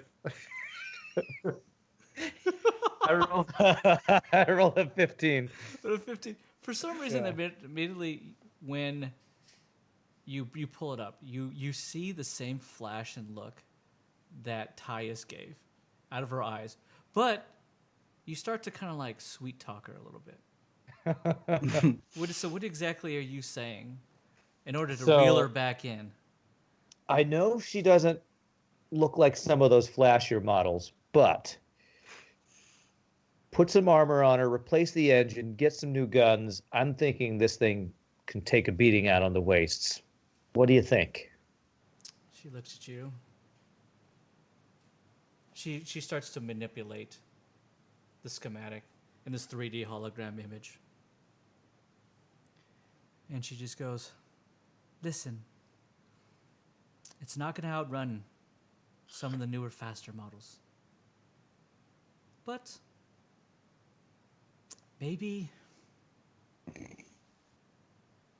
we can make it a fly-in, like, what would be a word for something that could just take a lot of beatings? Would a tank? For some reason, yes. Maybe, I don't know what that means, like a tankard? I just know like Yeah. tankers are like really, really tough. And you can. It's like a Yes. tankard. I It's beat my very strong. ex-husband with one of them. And they can pack a punch. And they It's can pack kind a of like punch. that. Yes. It's Or kind of maybe like it that. might just be just like your husband. As you said, he takes quite a beating, it seems. Yes. Yeah. Okay. Yeah. Maybe. Maybe it's like Rev's husband. What? Is he with me right now? I don't. I'm. Wait, why not? I guess roll. I figure roll we all awareness kinda at went on- disadvantage. I thought we all. I was a real piled up. person. All you guys have just been shimmying down next to each other the whole time. You're That's what I following me thought. around. No, I Okay, thought I okay. broke apart. Oh, and, okay. I'm sorry. gonna do Okay, my so own deal. Otis has disappeared, but Skag guess- is right over. He's like Rev. looking over Rev's shoulder the whole time. Go, push away. Stop. With I'm trying that, to she help. just goes, maybe. I mean, maybe there's something there. She goes, beauty is in the eye of the beholder. She's Obviously. a beauty. You're right. I didn't say that. Oh, I know Um, what you said, and I agree. And she looks at you and she just goes, okay. What is it that you were looking to procure?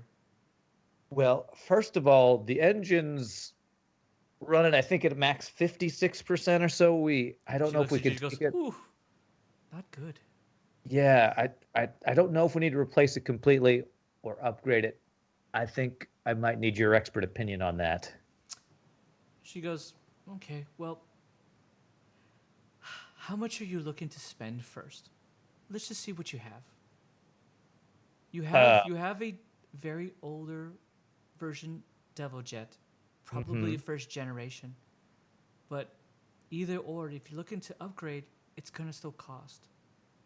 And you're probably best getting the better stuff if you can. Well, only the best for the Rebjet, you're right. Of course.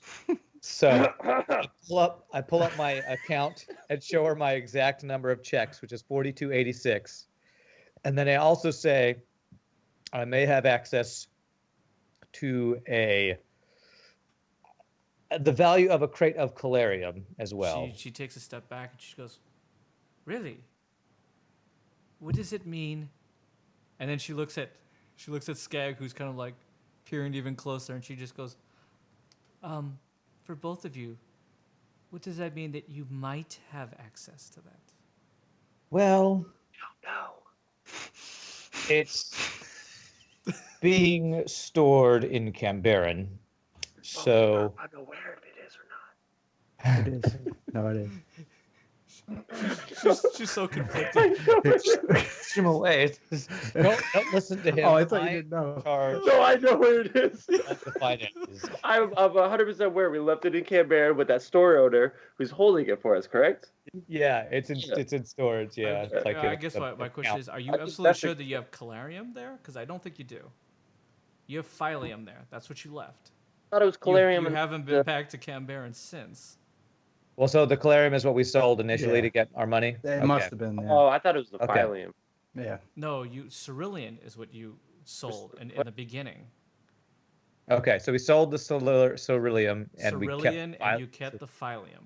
Oh, Too many okay. E. What? I don't know what's Phyllium. going on. Okay. Okay. We have a crate of phyllium in storage at Cambaran. That one, she So- doesn't seem as interested. She just goes, oh. Okay. She goes, she looks at you, she just goes, so you deal in hallucinogenics? Well, it was payment for a job. So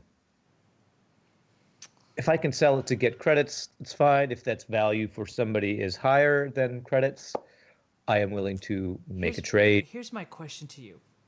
She goes, you have it in Cambaran, though, so you don't have it here. Correct. So whatever that you're negotiating and you're using that as collateral, you're merely selling I guess you're merely selling the means to get it. Yes. Okay. There are parties who find phyllium highly useful. She I'm looks at sure. you and she just goes, and she looks at Skag, and she goes, if you don't mind, can I speak to your other friend behind you?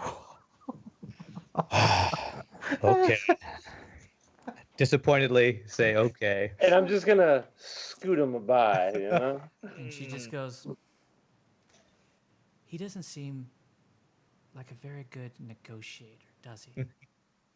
Am I hearing this? Am I like? Yeah, sure, if you like to. Go ahead and roll awareness. Good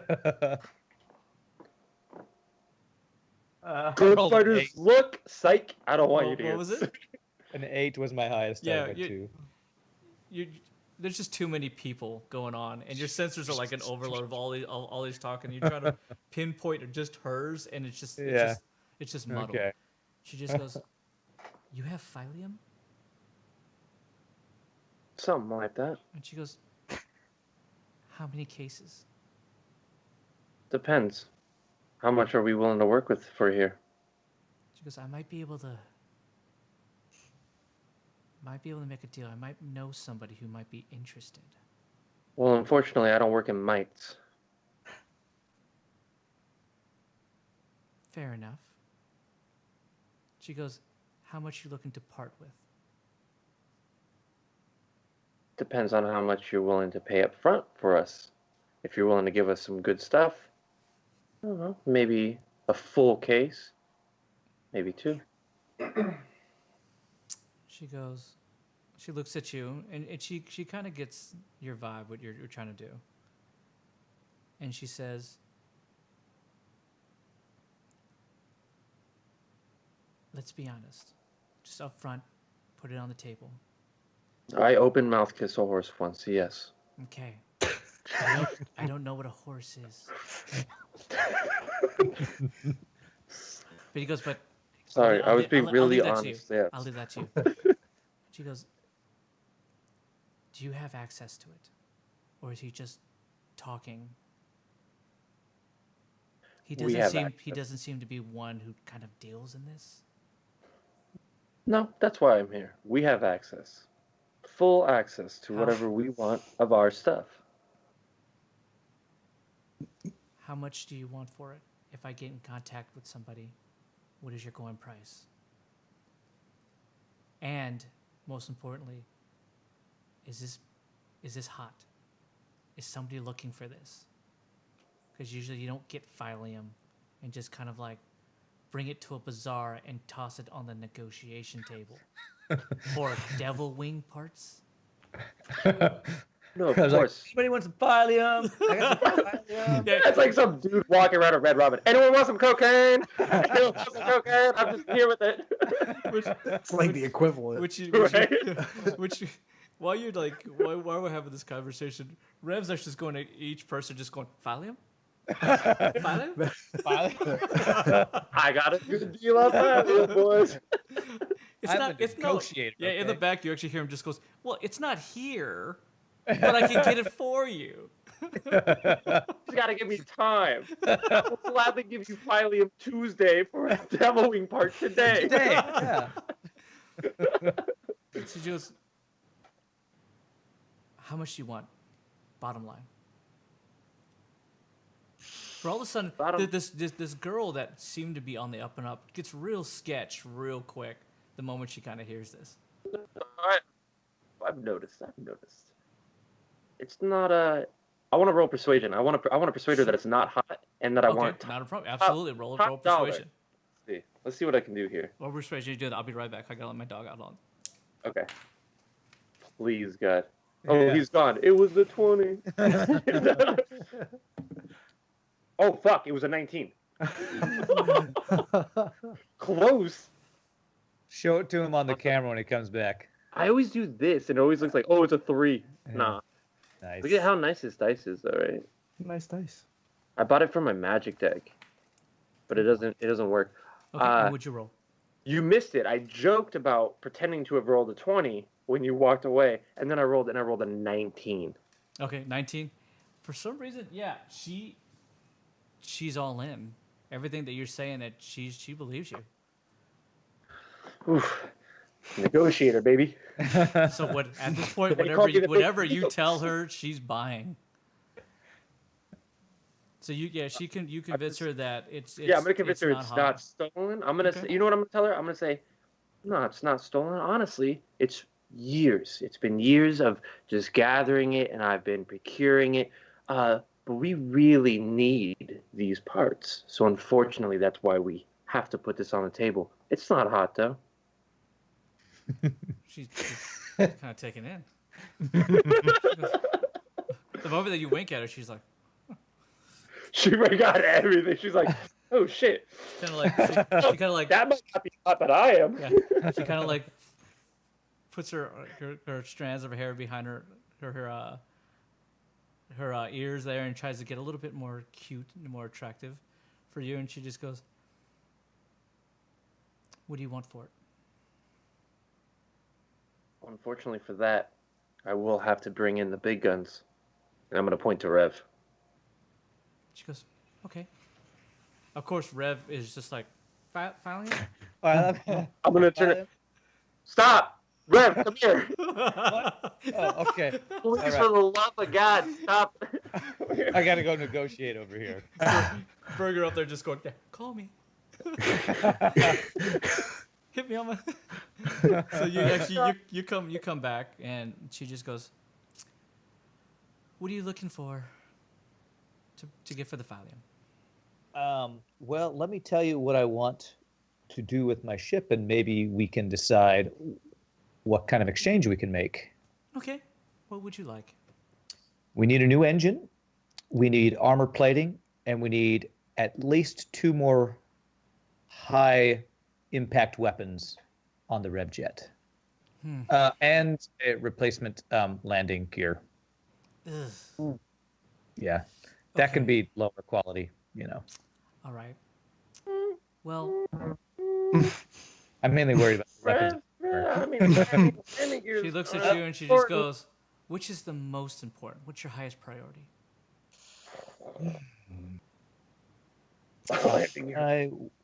What'd you say? I would think it would be safe if we got some nice landing gear. So that we can just a thought, Rev. Landing gear's so boring. Yeah, but it's also very scary with our pilot, the famous one. I think engines are the top priority. Engines. Engines. She just goes, "I got a couple replacement second-hand ones." What is the maximum output we can get with those? Because we're working with 56%. We got to do better than that. I can get you 85%. Is that the maximum you got access to? I heard you only have 2 cases. If you had more, Mm-mm. maybe. Didn't say that. I said maybe we have a case, maybe we have 2. Unfortunately, Rev said you had 2 cases and then when he first started off. Did when I I? ask him, he just goes, "Yeah, we have like 2 cases of calarium." Damn it! Damn it, Rev. Our top negotiator over here. What she asked, I was just telling her what we had. I don't. Okay, you got, You're you like got, you got Mac two, from you got 2 lethal cases. weapon, man. I This is can not get a good negotiator. I can get you to 85%. Plus, you're gonna have to toss in a little bit. All right. I can pay with my own personal checks. Okay. And how much was that again? I have an idea. Oh, yes, Skag, You let assistant me. negotiator. How about you let me? Can I roll for persuasion on that? We do have a nice party we're going to She did tomorrow. part her hair for me, so She did. Sure. Why not? You should Go invite her ahead. to the party tomorrow. I should. Oof, I wouldn't be going alone. Let's see. 14? Okay, what is it that you're trying to get out of her? Just not having to make rev pay. I'm down with the Philium, but not the extra. So I'm trying. Okay, so you're just trying to save him the checks. Yeah, Gotcha, I'm just trying to okay. save him the checks. That was it. How do you, He's how trying do you, to give How do away. you present it to her? So he's gonna do though. Well, how about? And I go shh. Put my hand on his robotic cold chest. Yeah, shush your sweet chocolate lips. So I'm gonna look at you, and I'm gonna part my hair, and then I'm gonna say, I know of a huge party tomorrow. Beast hunters and all. I wouldn't mind, maybe bringing you if you've never been to one. She looks at you and she goes, A lot of people there. "Wow. Where's it at?" Well, first, how old are you again? She goes, 30, 30? 6. 36. At least it's not the 15-year-old girl at the stall I thought it was. So, I have to check where he was. Show me some ID. Show me some ID right now. Pull it out. Wait, hold on. Where is it? Did they ever tell us where it was The located? Great Rotunda. Rotunda. Yeah, Great the Great Rotunda. Rotunda. Okay. So I'm gonna say is it's that. Burgher. I love Burgher because every information that I give, he's the only one who remembers. Both of you two guys are always just like, I write it's something. down, but I'm like Calarium. I don't know. I try. yeah, I only think 2 steps ahead. I never look to the past. That's. yeah. He tells you it's in the Great Rotunda. Then I'm gonna tell her that. I'm gonna say it's in the Great Rotunda. I don't know. And she immediately kind of like, really? I'm just gonna go. Yeah, we're going with Big Bart. And she goes, "Who?" I said we would love for you to be a part of that. Oh, Well, yeah, the governor's going to be there. Rev just like, but yeah, he talked to the governor. Yeah. And I'm It was like, like, the governor? She goes, Got it. "Governor?" I'm trying to help. Okay. So okay. Here's the deal. I will get you in contact with somebody who will have no problems paying good money for the Phyllium. You just bring back the Phyllium. We'll put it on credit. I will give you the engines. You bring me back the money when the deal is done. Fair? Rev? Sounds good.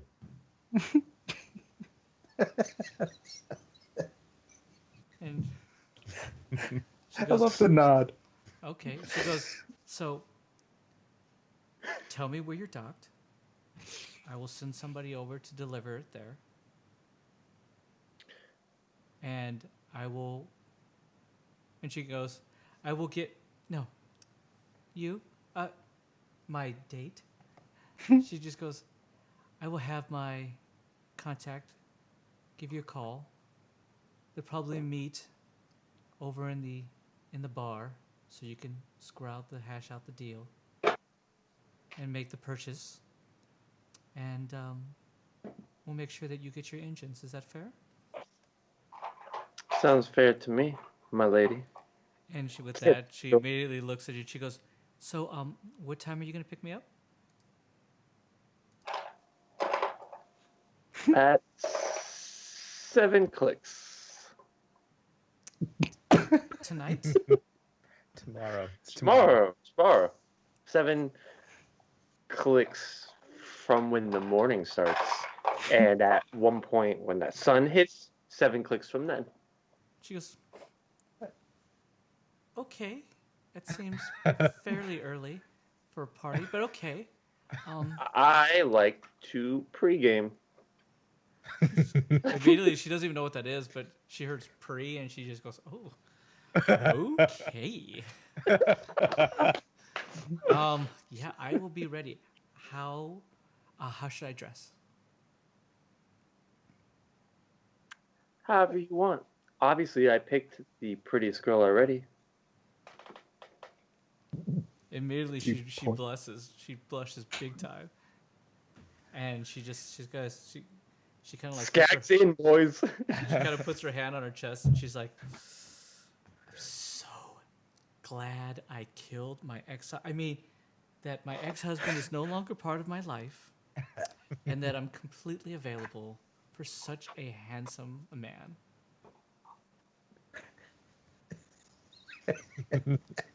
See you tomorrow. I will see you tomorrow. Rev, did she say killed her ex?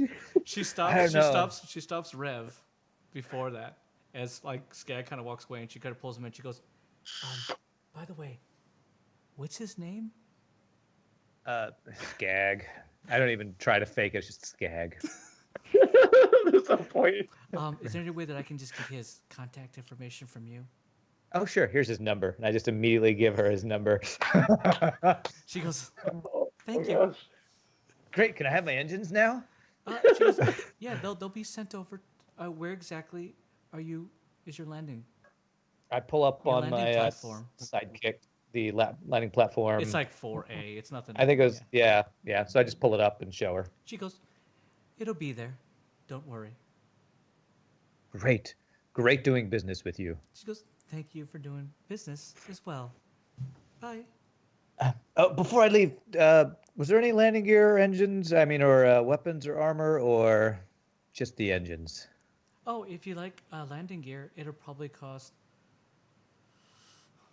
4,200 checks.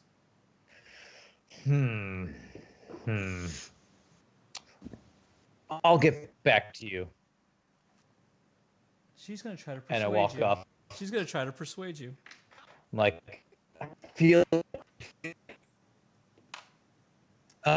Roll a d20.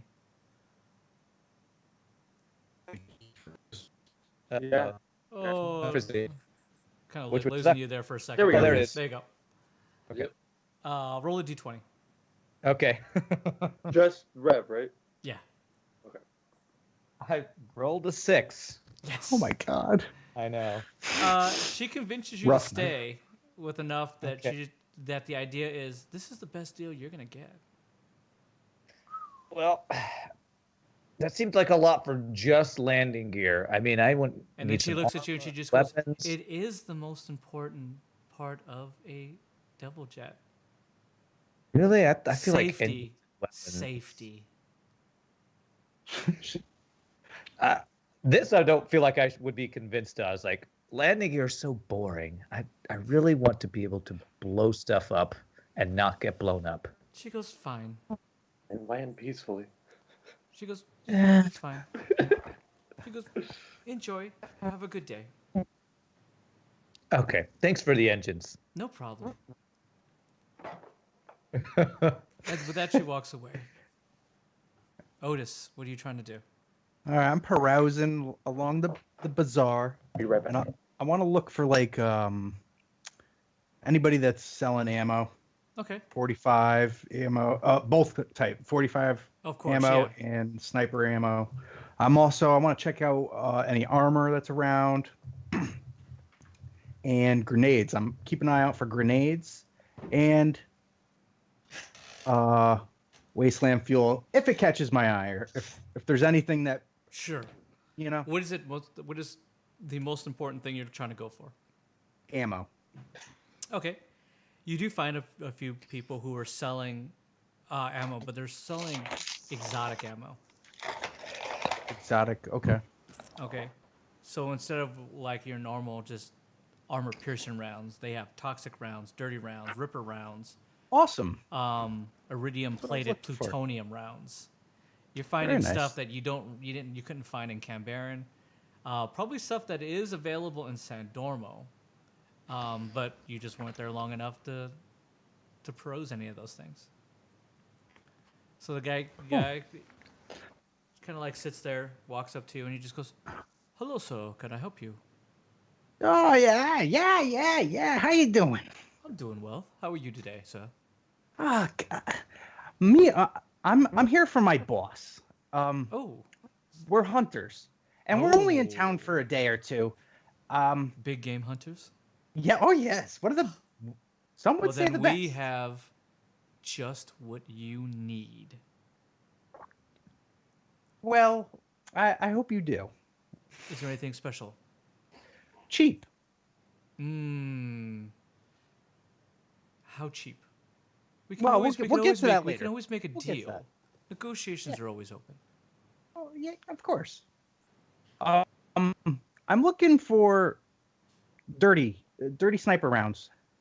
Oh, with that, he has this like really nice case that he kind of brings over and slides in front of you, and it has like these like fingerprint locks that he kind of hits. He goes, and then he just like lifts them up, and they're just like all neatly put in there, and he's nice, kind of like little almost like foam casings, each one. So you're seeing the tips of each one of these, and you probably see about 50 of them. And he looks at them, and he just kind of pushes them forward in front of you, and they have all like these black tips and these copper casings, and he just goes 50 of the dirty rounds. He just goes filled with the greasiest and dirtiest corruption. Those look wonderful. He goes, these are extremely rare, mystical. You can only find a certain amount of people who can actually deal with dark corruption. Unfortunately, I have a connection. Connections are great, right? Absolutely. What's your name? I never got your name. My name? Yeah. Let's not deal with names. There. See, I tried to get you there. Let's not deal You're with smart. names You're clever. today. Yes, yeah. We are traders and buyers. We are men of the world. We're out here to take what is ours. All right? You're right. All right. So we don't Can I need take those? names. I will, of course, and I will gut you like a fish. But Why? if That you was like a to, question. if you like to purchase it, absolutely. Let's make a deal. Let's hear it. Well, how many first are you looking to purchase? We're talking about. Wait, say that again. I missed it. How many are you looking to purchase? The case is about 50. And just like a quick look, you kind of surmise. I mean, one case of that, one corrosive case of that. You have 45 ammo too? Whoa. Sir, I thought you knew what you were talking about. This isn't corrosion. This is corruption. I apologize. Wrong word. I'm a little scatterbrained. We've been on the waste for quite a couple weeks now, so I understand. The you heat, know how the it heat can gets. get to you, of course. Yes. Yes. Dirty rounds. I'm looking for 45. Which one? These are. You said it was just yeah, exotic. Yeah. Okay. These are chambered. Are these for your sniper rifle strapped upon your back there? It's a nice one. Oh, it's a beautiful one. It's got quite a story, but I don't want to get into the story about it. But Not a problem. It's a lovely gun, right? Look at this thing, It's beautiful. It's absolutely chambered correctly. You should be able to use these without any problems. Oh, I know. They will I know what I got. They will feed perfectly. Oh, it's wonderful. Just slide in and out of that chamber. Okay, you're going too far there. Sorry. Sometimes when I think about ammo and a good sniper gun, I kind of just get all kind of worked up. So what's that, like 25 checks, right? Oh, well, yeah. Yeah, pretty good. You almost got me there. You almost got me. You almost got me, bro. What is there, no. a tax around here? That's more like, it's more like 50 checks. 50? Oh, yeah. That's 25 plus 25. 50. That kind of works that way. It's math. I've never paid that much for these before. Oh, really? Mm-hmm. Then you haven't been shooting the best. This How about we do is 30? We meet in the best. middle. 30 sounds really good. Why don't you roll your persuasion? 17.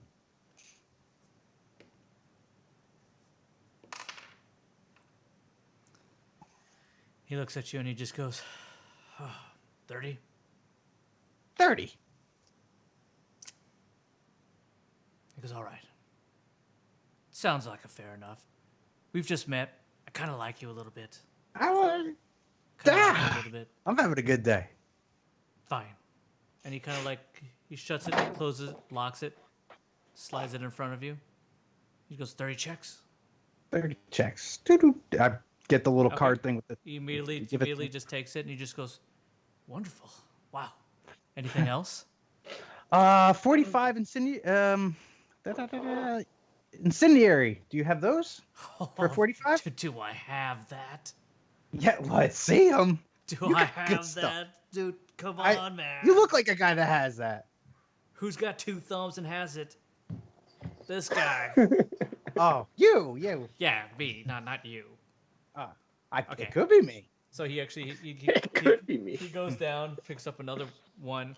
This one is kind of a very nice, like rectangle one. It's kind of elongated instead of it just being like so and so. It's really kind of just like drawn out, and he kind of slaps it on there. And instead of the other one was kind of like 5 by 5 almost a little bit. No, it can't be. What's 50? What does it have to be 50? 10 by 5. 10 by 5, yeah. This one is essentially like 5 by 5, so there's only 25 of these incendiary rounds. These, instead of being slid in, are kind of placed that you're actually seeing the full shell, and these kind of like little, again, these foam inserts that are built in there. These have a completely red jacket, like, so you know it's incendiary rounds immediately after it. And he kind of like picks it up, kind of puts it in front of you. This very, very large chambered bullet. And he kind of like shakes it kind of in front of you. He goes, ha ha ha! It's the good stuff, buddy. The good stuff. Yeah. Okay, And he kind of look like at this. tosses it to you. Check it out. And it make sure it's feels good. warm to the touch. Ooh. He goes, it's cooking in there, buddy. Cooking big time. Imagine putting one of those into your enemy. And he goes look like that guy. If you put it into him, that'd be awesome. And you turn around and it's just like Rev and Skag walking by, just like talking to other people. Cause like that big guy, if you just turn around and just give it to him. You Imagine think that could knock him down in one shot? Yeah, big time. He's a big lucky- guy. You're lucky I'm not hearing this, Otis. He's Like- a really big guy. I guarantee 100% money back guarantee if it doesn't drop them in one shot and set them on fire. I'll toss in an extra 25. So 2 will absolutely get it done. Now the metal face friend of his will go down in a dream. Well, I'm not a murderer. We're just talking hypothetically here. Yeah, but we're men. We're talking about weapons here. So we have to think we have to look at everybody as our enemy. I always have to take a look at my beauties and think to myself, what would they do to another person? Then I know that I've made the best. Okay. All right. So if I got 50 of those, do you have 50? Dude, who's got 2 thumbs and's got 50? This guy, dude. Come on, man. What do I look like? We've been sitting here talking for the past 3 minutes. We're practically best friends. You should be able to read me by now. I've got it all, 15 buddy. checks. 15 checks Wait, for what? 50. What? We're so not friends. Why would you disrespect me like that? How is that disrespecting you? That's a pretty good price. That's a pretty crappy price. Tell me what's a good price. 25. Are you just making up numbers? You started it with the made up number stuff. How about 20? How about 22? I like to keep numbers like zeros and fives. So 20 sounds a lot better than 22. He tries to persuade you by really kind of looking into you and leaning in. He just goes, 22. I rolled a Best 4, so offer. 22. Yeah. 22. Yeah, I rolled a 9. Yeah. I had a 2. You're convinced that 22 is the best you're gonna get out of this. Yeah. You helped me with the others. Okay. All right. 22. Okay. 22.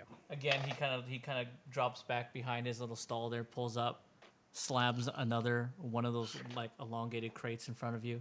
He with each one of them, he opens it up. He wants you to be able to see what you're getting. And he kind of closes it up. He just goes, That's very nice. "How's that? Thank you." That's very good. Very good. What else do you need, buddy? All right. I'm a one-stop. gonna pull I'm in a real close. one-stop shop. I'm gonna get close to him though.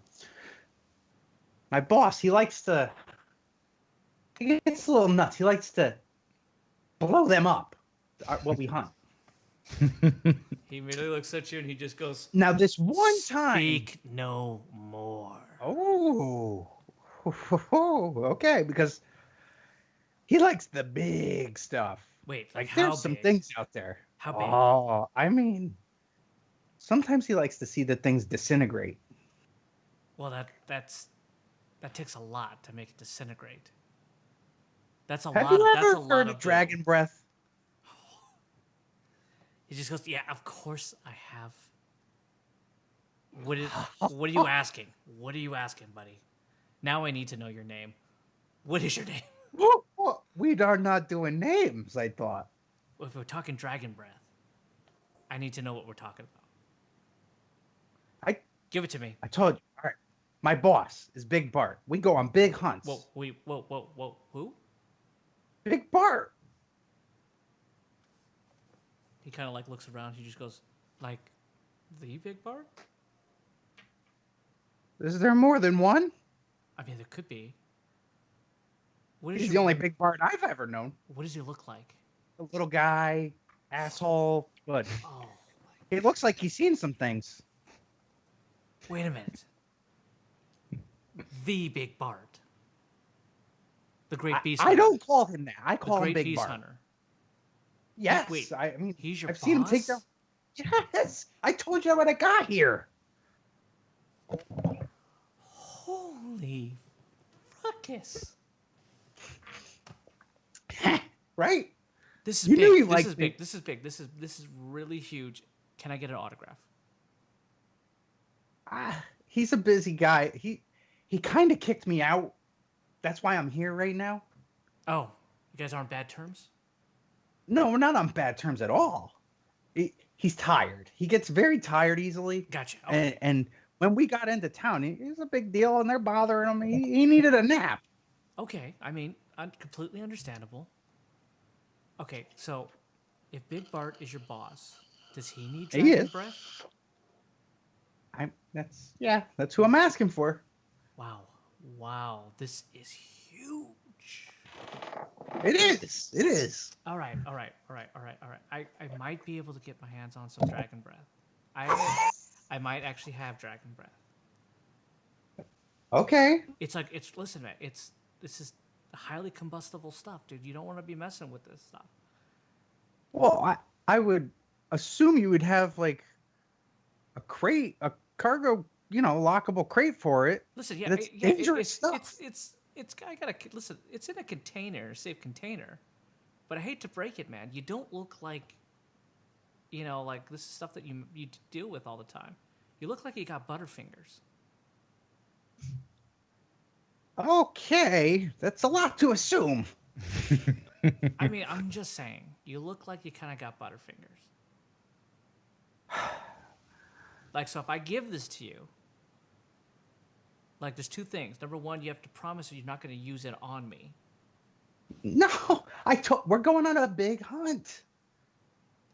The thing is, listen, I get that you're hanging with Big Bart, but what needs to be killed with dragon breath? He gets a little crazy, Oh, okay. a little This- sadistic. This is the deal. This is the deal. I got it all worked out. Don't say I said that. I can give you one dragon breath. That's plenty, right? I mean, this is Okay. expensive stuff we're talking about. Yeah, absolutely. I can give you one dragon breath, but if he kills somebody using it, okay, I mean like a beast, make sure that I get some credit. Oh, I'll tell him where I got it. I don't even need to kill anything. I'll just tell him where I got it. All right, sounds like. What's your name, this so I is can great. tell him? This is great. My name? Yeah, we're always looking for an ammo contact. Wow. All right. Rodolfo. All right. My Rodolfo. name is Samuel, but don't tell anybody. Okay? Everybody knows me as SSP. As what? SSP. Okay. But that's just the name that I go by. And that's also the name that I put on all my stuff. Compliments of SSP. But my real name is just Samuel. Not as cool, right? I get it. Okay, cool. Just don't tell anyone. Cool. Okay. All right. So, 1,500. That's exactly what I thought it would cost. So I think we're in. You can't do better. It's for Big Bart. I mean, I can't go that low. This is some really rare stuff, dude. I can. If you go a little lower, I could say, this guy SSP took care of us. Sam. I want Big Samuel. Bart to know who Sam is.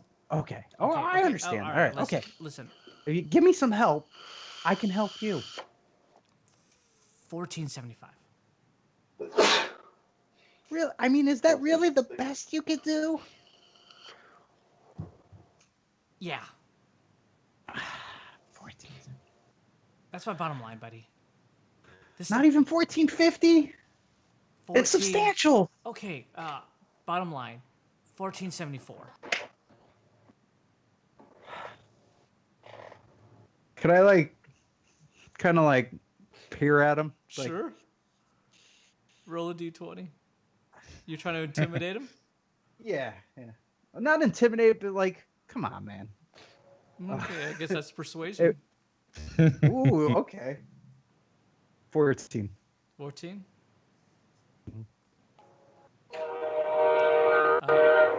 I rolled a 19. He merely kind of looked at you, and the moment you do that, he just kind of crosses his arms back at you. 1474. Really? Shit, 1475.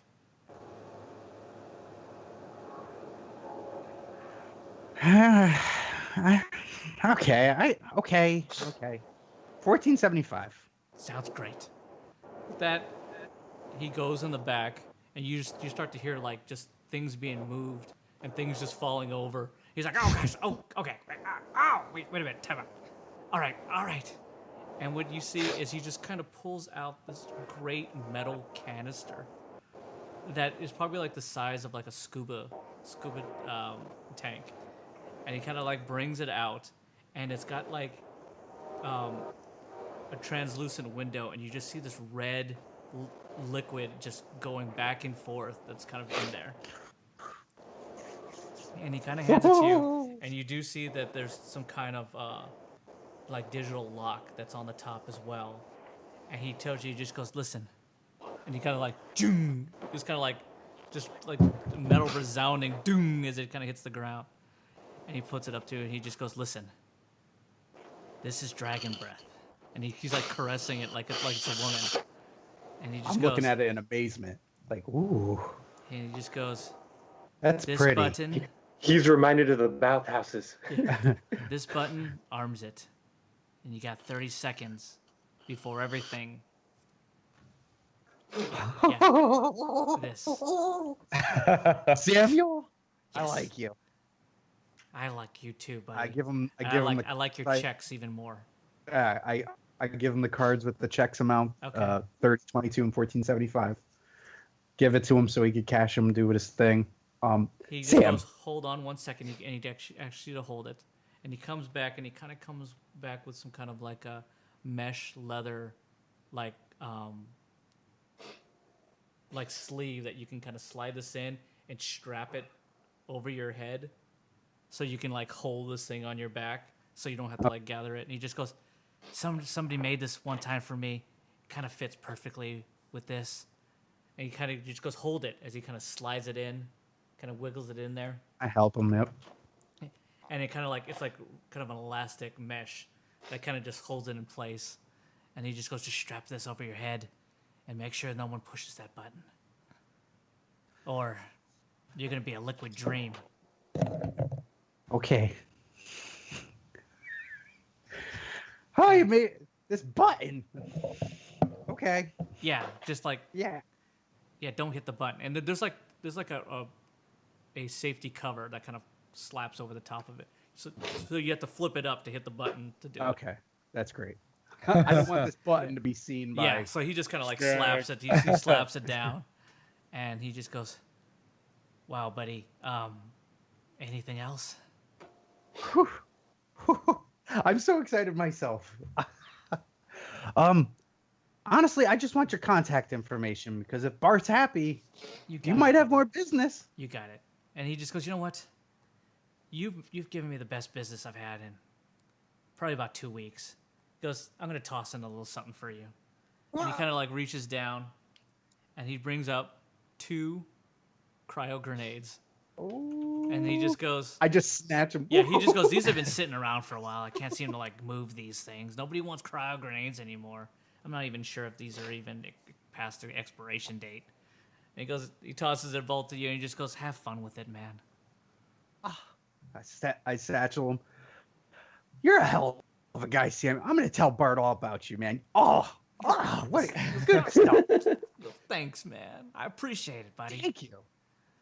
He goes, I'm going to get going. You have a great day. all right. Take care, man. Have fun. There we go. I'm going to mosey my way over to Skag and Rev and see what they're up to. You two guys. I like how you guys not once brought up Edgar's name to get the discount at all. I thought it was only for the weapons. That's why I was planning on Bart's name. Yeah.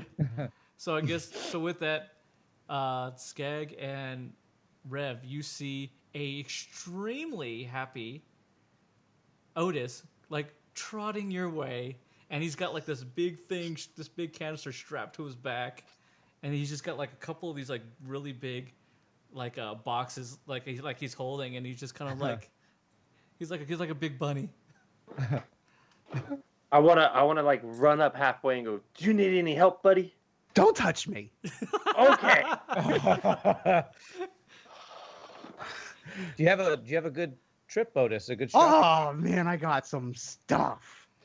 And I'm gonna point to my back. Skag, this on my back, just like the wasteland fuel. Don't touch it, or I'll kill you. And if you do touch this, it will kill all of us. Well, maybe that's what I want then. We can drink wasteland fuel in heaven together, buddy. Oh, not with this. Rev, I'm gonna look at Rev. When you hear that. This. This Otis? is a big boom. Is he? Are you- Is he? I want to reach and like start tapping. Otis, you gonna take that on the Rev jet? We need stuff. We need a lot of stuff to do what we need to do.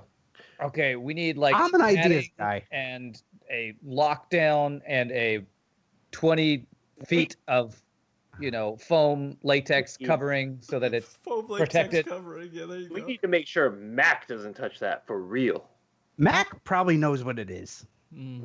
looks Yeah. like dragon's fire is what it looks like. Ooh. Rev, actually Yeah. roll intellect. Okay. Actually, roll intellect as well. No, Well, actually, no. Roll isn't your, Rev a roll your arms engineering. Roll your engineering, Skag. Yes, especially for you. Okay. And just roll No, I intellect, get- Rev. I get advantage, right, for the Yeah. engineering. Okay. I roll a 16 on my intelligence. Gotcha. 14 already. 14. Yeah, you both know that is dragon's breath, Okay. and that is what I scored. highly combustible. Like Skag knew wasteland fuel was combustible. This is like 10 times more combustible. This is a Otis, nuke. This is a you're- mini nuke in your. You're the pilot of the Rev jet. You are responsible for that not blowing up the Rev jet. Well, I'll go. I know. We'll go easy. Okay. I know. We'll If go you easy. blow up the Rev jet, I like how we started with I'll go you kill slipping. Skag. I'm gonna go put this in the Rev jet. Oh God, I'm coming with you. I'm like making sure he doesn't like just throw it in the back or something. Oh, I'm treating this thing like a baby. Like I'm like, "Ooh." With that, Skag, you get a ping on your sidekick. Hold on, guys. That was awesome. Hold on, guys. Gentlemen, hold on. Sorry, I have a message. It's a text. It's just a text-based message that says, "If you're still looking to make the deal," he just goes, "Meet us here," and essentially it's to Holden's Brew, where he says his name. He'll walk up to you. He knows what you look like. He goes to introduce you to himself in order to make the deal. He just goes to make sure that all the pertinent information is available for the to be able to procure the Product. the product. Essentially, yeah, I guess that'd be the best way. The product over in Canberra. Yeah, where you at? Well, That's he all I'm tells you. He gives you the information. And he says, saying. go Yeah, go I go thought to he said Holden's Brew. Oh. Okay, sorry. I thought for some reason he said he's near Holden's Brew. No, He'd yeah. find me. Okay. No, in Holden's Brew. Okay, so then I'm just gonna look at them and go, all right, guys, have a fun trip to the jet. I'm gonna go to Holden's Brew, get my Whoa. drink on. Yeah, immediately when you say Holden's Brew, Edgar Rev told me knows this. Otis, that's where- Otis, and Rev knows that was the place that she did say. But Otis is just like, I heard gamblings in Yeah. Holden's Brew. Rev's gonna say, if this is about the engine, I'm coming with you. Don't you want to save your R jet? I'm just walking towards the jet to put it away. Like I want to get my stuff settled and I want to go back to Holden's Brew I'm like with him. torn because I don't want him to mess up I just getting leave. me the engine. I just leave. And I also don't want the rev jet to blow up. So. And I'm gonna say, Rev, adios, and just turn around and walk away towards Holden's Brew. So what I'm going to do is I'm going to message Skag the code and confirmation Ooh. of the storage at Canberra Okay. because I know that's what they want for this jet. Sure. Okay. And then I'll say, remember, only give them the cases of Phyllium because I think we have Right. other stuff in there too. But Okay. I can't. So are you following? See, Poppy. I'm going to do that, and then I'm going to follow Otis to make sure everything goes well with the Yeah, nothing blows up. Sure. dragon breath. Okay, gentlemen, as you kind of like go back to the place where you actually landed the rev jet, it's still sitting there. You do notice though this time that there are guards standing post next to it. It's still kind of like flopped on one side as the landing gear is broken. And the two gentlemen come up and go, "Excuse me, you are?" I look at Rev. I am security for Big Bart. Oh, I understand. I just nod. Are you trying to access the your vehicle here? Yeah, this is the jet that we came in with Big Bart. I understand. I just want to make you aware that you have full access to go in and out of the jet. You just do not have any access to leave. Oh, of course. We have a party tomorrow. We're not going anywhere. Okay, just completely understood. On the course, sir, you seem confused. The look on your face. Oh, you no. you have a very large container strapped to your back. Should we be Oh concerned? yeah. Oh no. It's just supplies for our next hunt. Oh, completely understand. For Big Bart himself, Yes. Oh yes. preparing for the great hunt. That we had another hunt, but yes, eventually, yes. Understood. And We're they- busy. He's a busy hunter. Yes. They kind of like break down a little bit, and there's a little bit of like. So could you tell us what the next big hunt is?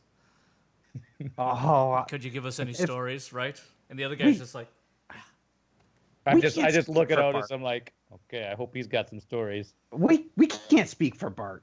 It's better when Bart tells his stories. oh, of course, absolutely. People But love I'm that. to assume that you both, you've seen Oh. things, right?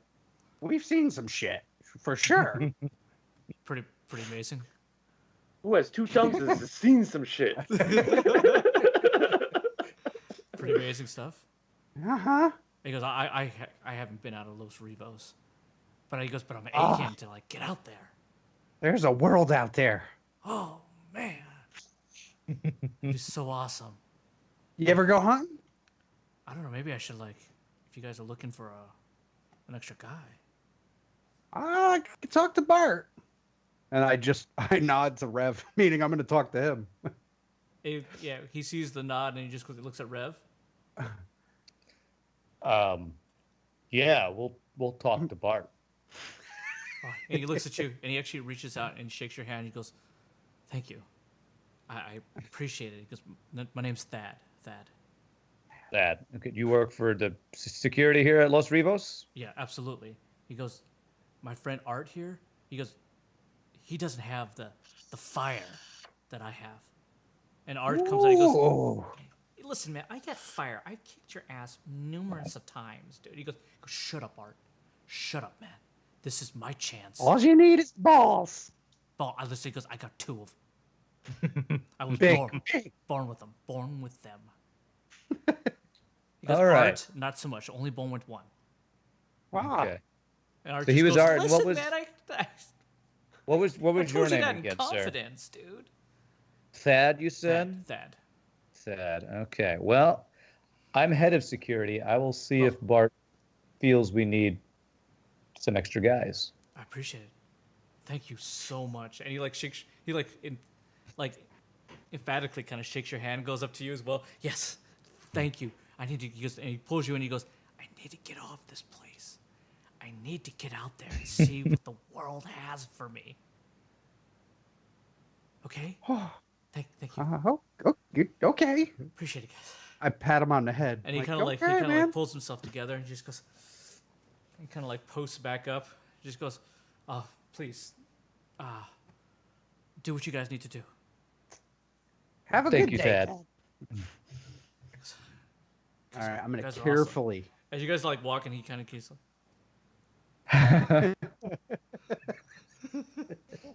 As we walk away, I go, "Are we really going to talk to Big Bart?" I mean, No, it's our decision. oh yeah, that's right. Okay. But you know, Bart's nobody. Oh yeah, I forgot.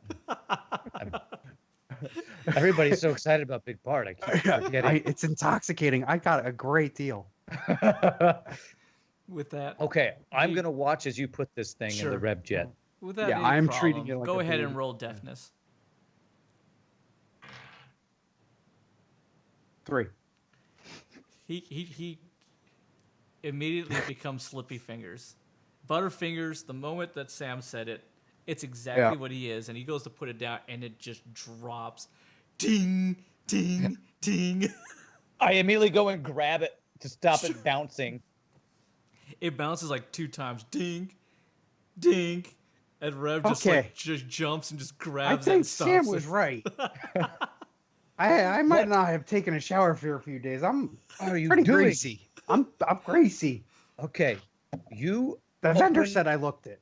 you open the storage and you make sure there's padding in there. I will place it within the storage compartment. There is. I helped him put it away in here. The padding, it's good. Yeah, you put it away for me, please. Okay, double pad it, triple pad it. Triple I pat. don't carry padding on me. Well, I'm sure there's stuff in the storage compartment. I mean, Oh, okay. Yeah, there, No you looking. find there's some stuff in there that you figure that will work enough for any kind of like padding and stuff like Okay. that. Just to make sure that it is secure and it's not moving around.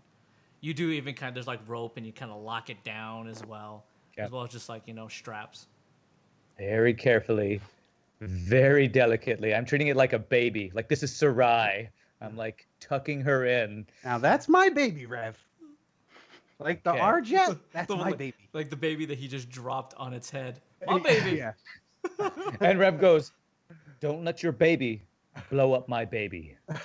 You're right. What would Okay. happen if that happened? I would kill you as we both burn alive. I can just imagine it. Everything's crashing down. What did you do? He doesn't even try to like save himself. He just goes, "I will end this right here." I told you not. Okay. Scad comes back a day later drunk. What happened? I thought this is where we parked. It's just a charred mess. Wait a minute. Is there another cursed grimoire in here?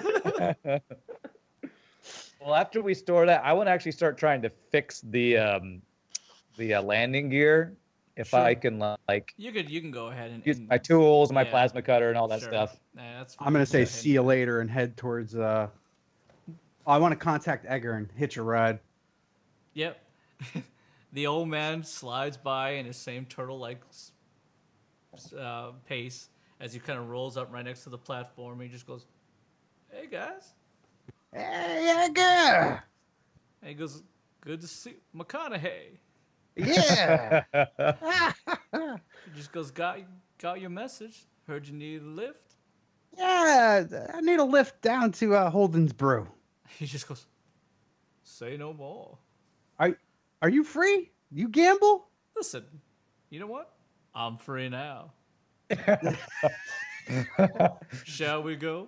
Yeah, let's go. Otis is finally making friends with everybody. He looks at you and he just goes, "Security?" So I'm thinking Yeah. you All guys right. have a good time. With that, you guys you jump in and you just like this time he pushes it a little more, a little quicker on He that does the throttle. mosey. This dude. Okay. He's like off the clock and just goes. Yeah. As you kind of like you kind of make your way down to the bottom. As Skag, you find Holden's Brew, and it seems to be exactly what you thought it was, and it is just a happening Magical bar. place. It's a magical happening bar. There are lights, like neon lights, just flashing. It's Las Vegas, man. As I'm walking up, I whisper to myself, hopefully I don't run into the Fab Five. As that happens, a guy walks out with the exact same hat and kind of looks at you and just goes, "Hey, buddy." And me, like, kind of like holster my gun. I'm like, hey, pointing at him as you walk away. Okay. As you walk in to this fabulous establishment, it's a party. It is an ongoing party that is going on here. It's a gala.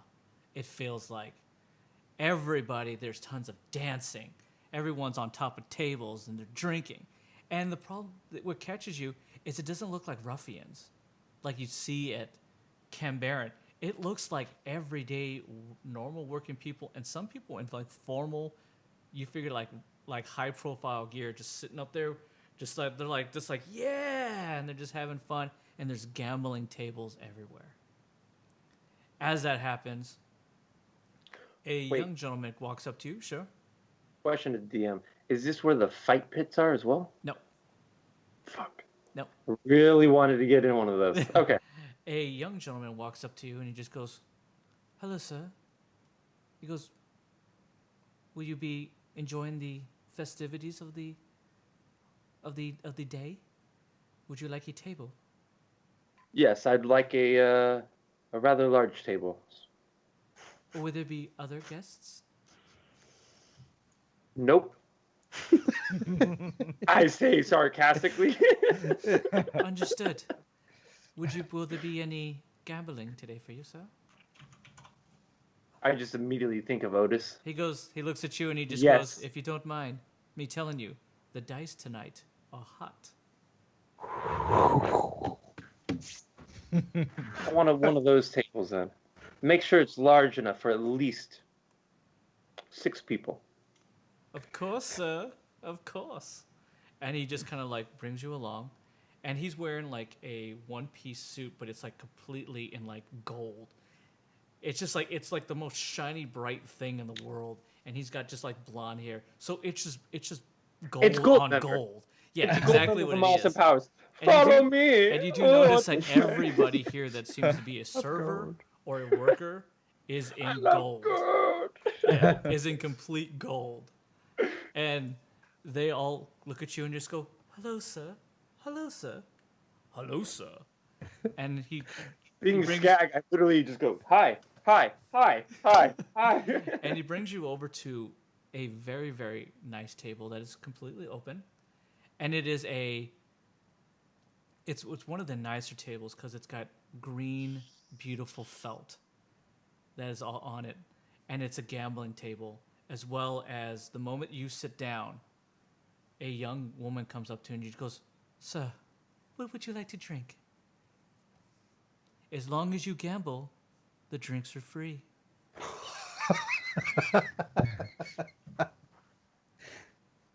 Can you give me a second, honey? Hold on. And she walks With up. that, I want to She turn actually, around. She actually, the moment you say that, she puts her hand on your shoulder. She comes down. She gives you a kiss on the cheek. She goes, "Anything for you."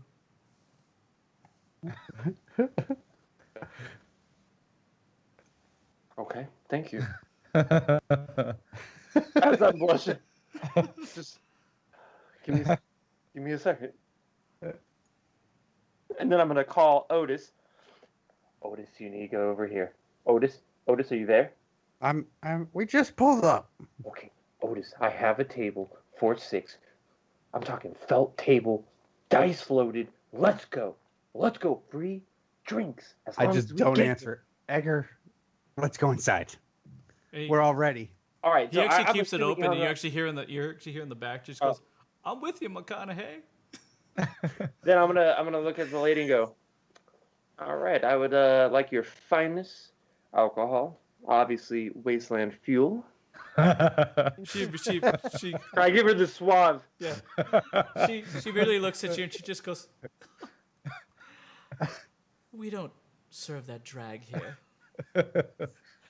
She goes, "But if you're looking for the good stuff, I can bring you that." And she walks away. Out loud, I'm like, okay, well, there's no reason to be rude, but all right. And then with that, it's the table. As that happens, Otis, you and Edgar, he gets you like, for some reason, when you thought you saw Edgar in the skiff, you just thought that he wasn't a guy who moved much. But this guy, he's like swift jog. He's like kind of like swift moving. He's like, fast walking. So I notice he's a big time gambler as well. Oh yeah. You just get the feeling that he's just like he's Yeah. been whatever he works I can see the for, ticks. He goes there, and he's like, "Yeah, this gonna be great, McConaughey." It is going to be great. I haven't had an opportunity in like 2 weeks, 3 weeks. It's been a while. Just to kind of let loose. Play some dice, let loose, hang out with Absolutely. good company. Sounds perfect. Let's go. We head over to Skag's table. We plop ourselves Yeah, down. you Skag, my actually boy. walk in. You kind of take a look. You took a look around, and then there's Skag just kind of like waving you down. Over here, over here. All excited. Yep. They don't have wasteland fuel. Oh. Walk on over. Skag. What are we playing? What are we playing? I'm ready. Edgar sits down with you as well. Goes, "Good to see you again." Got my dice fingers ready. Edgar, my boy.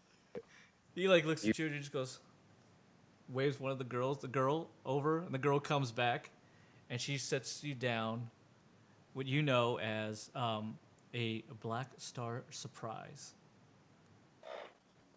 Ooh. And you know it's a drink of the upper class, second only to what is known as high society. This drink has a sweet taste, but hits you down the road like a surprise. You find most elites to be drinking this one, and you find them spilling the secrets in no time.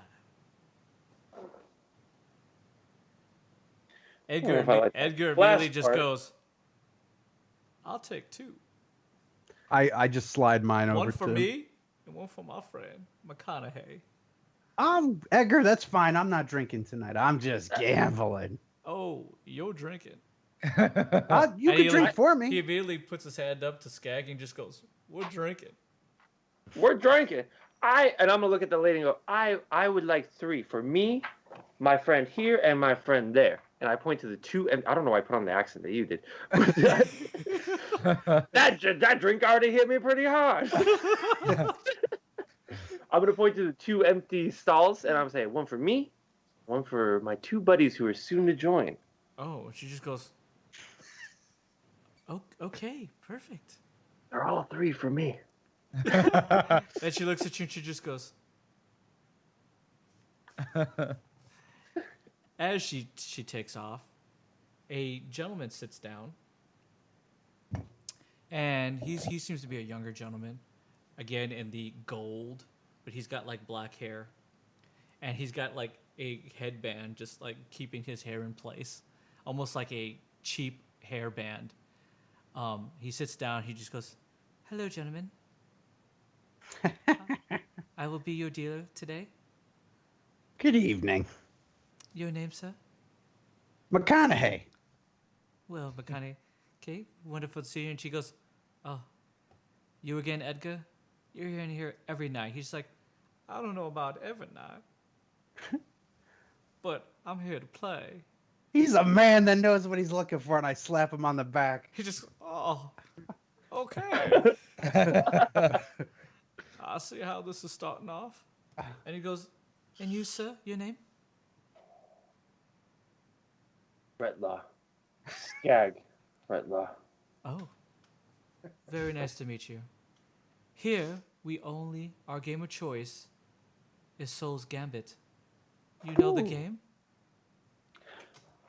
I know all the games beneath these two suns.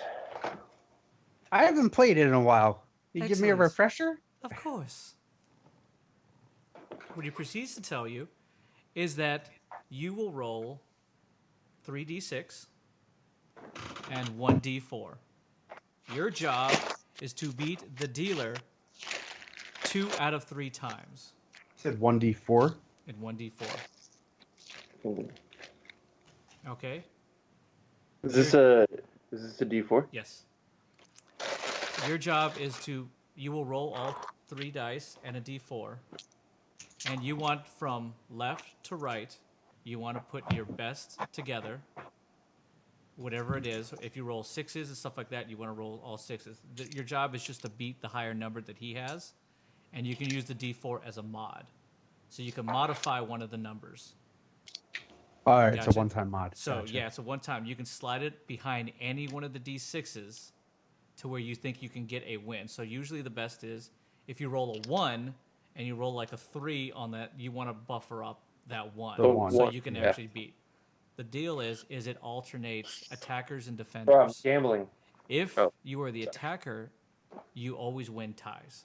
Okay. So if you both get 4s, instead of it being a draw, attacker always wins.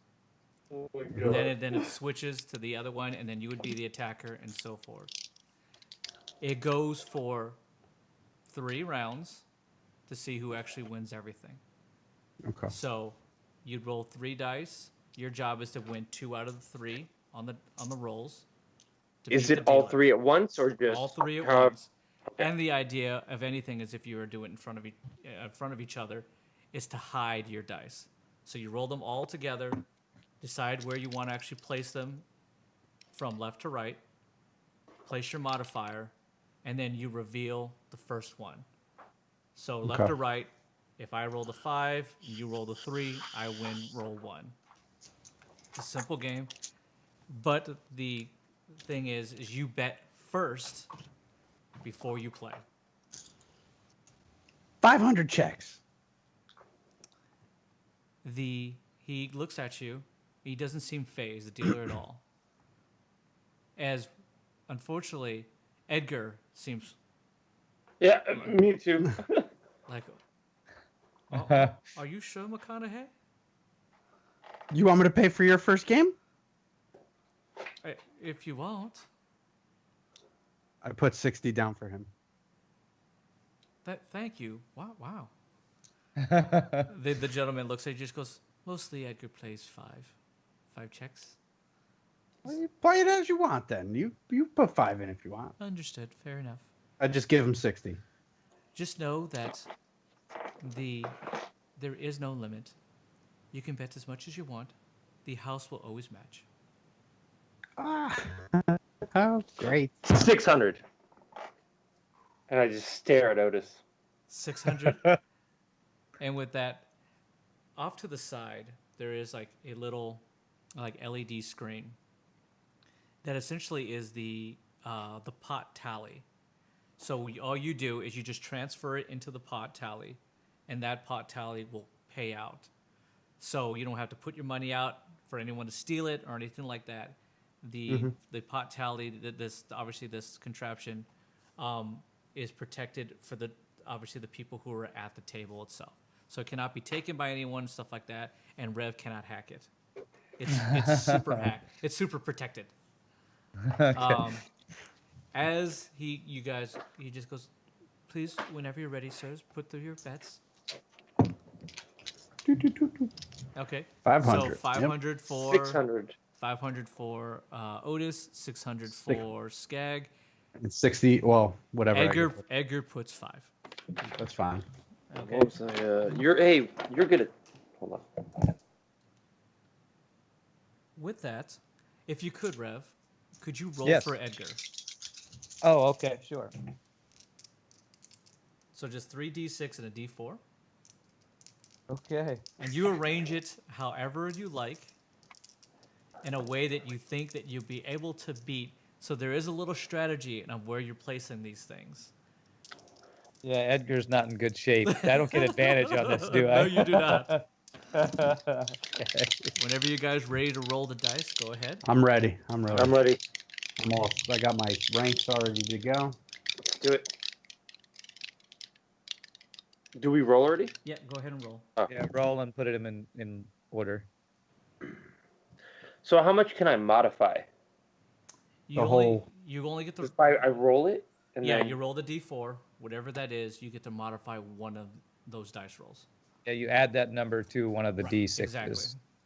Okay. All right. In a strategic way where you actually think you can beat. So we're all going to actually do this at the same time instead of just breaking it up so the next person wouldn't know they wouldn't be able to modify it and stuff like that. Remember, left to right. So it's 1, 2, 3. Is, Wait. Oh, it's left 2 right. Yeah, left to right.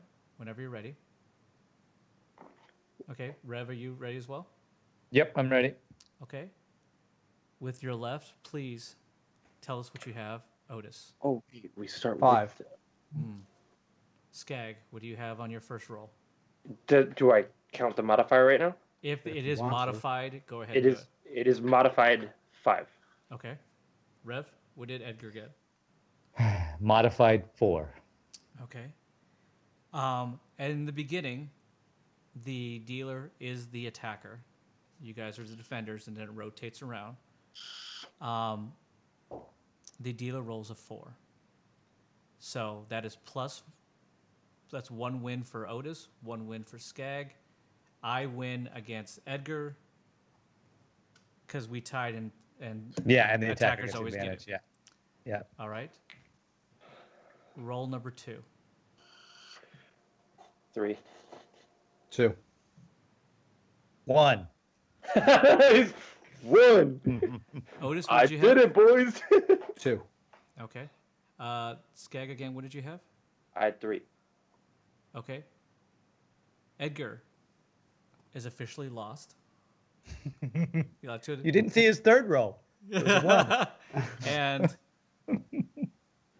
Otis and Skag have each won 500 extra checks and 600 extra checks as you've beaten Nice. Wait, them. we don't last the third one?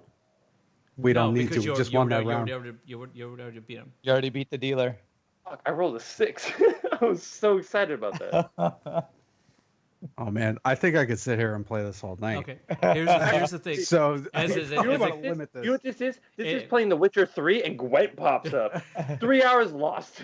Yeah, this is how it works because I told you it's broken up into 3 rounds. The next turn you have to win 2 rounds to do it, and the third one you have to win 3 rounds. So the first one you only have to win once to get paid, right? Okay. So the problem is when it goes to the next one, it's doubled to play the house. Whatever you're putting out, you have to double it. You have to double the amount you bet. Yeah. So for Edgar, he's up to 10 because he only put in 5 the first time. Down. 1,200. 1,200, and you would have to be at 1,000 to continue to play. If I want to play, right? Yeah, if you want to play. Otis. Yeah, we're not winning each other's money. We're winning the house money.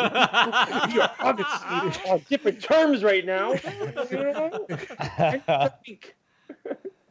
All right. Yeah, I put 1,000 down. Okay. stupid. With that, everyone, go ahead and roll your dice.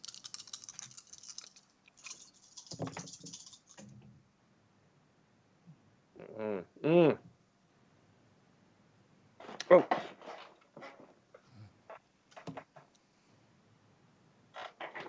With this one, Edgar is the attacker.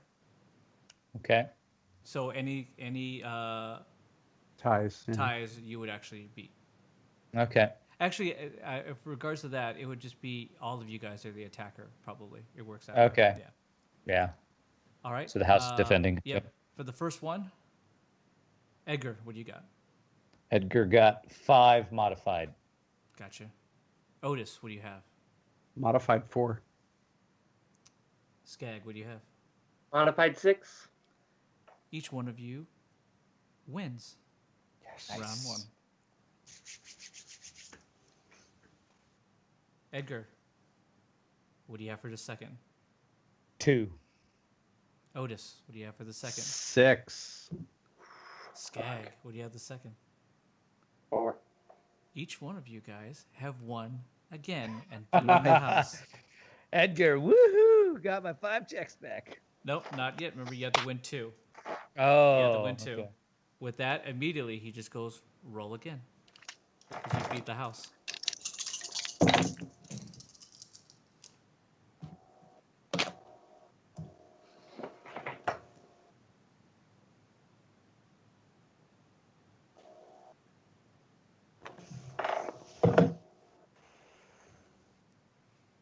Skag, your first one. 6. Otis, your first one. I rolled a really good hand. Modified 3. Edgar, what do you have? Edgar got a 2. Skag, you win the first one. Otis and Rev lose. Oof. Your second one. Otis, what do you got? 6. Skag, what do you got? 5. Rev, what do you have? Modified 3. Skag officially wins that one. Otis and Rev gain a win. So you guys are at 1-1 apiece against the house. Comes down to the last one. So you're actually up to 2,400, Skag. Because you won actually 2. Wait, did I won this You one actually too? won 2, yeah. Yeah, you two won. out of 3. Did You you? won the first Dude, one, you I won this wanted one. to wait. I was about to say modified. I had a 7 at the end of this one. Oof. Otis, what do you have for the last one? 3. Rev. 5 for Ooh. what's his face? With Edgar. that, he looks Edgar. at you, gentlemen, and just goes, you beat the house. Yeah. My goodness. So you're at 2,000. Otis. If I want to play again, Yeah, right? you're at 20 Edgar's bucks. 20 20. checks. What he checks? And Mommy's drinking 2,400 good for tonight. this one. Again, gentlemen? I'm calling it. I'm good. I'm gonna stand up. I'm good rolling dice for now. Edgar? I'll be back again. Edgar's, you guys go ahead. I'm gonna keep playing.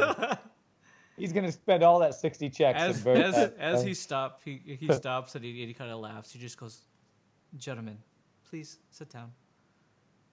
He goes, I do work here, but I believe that you have something that I can acquire.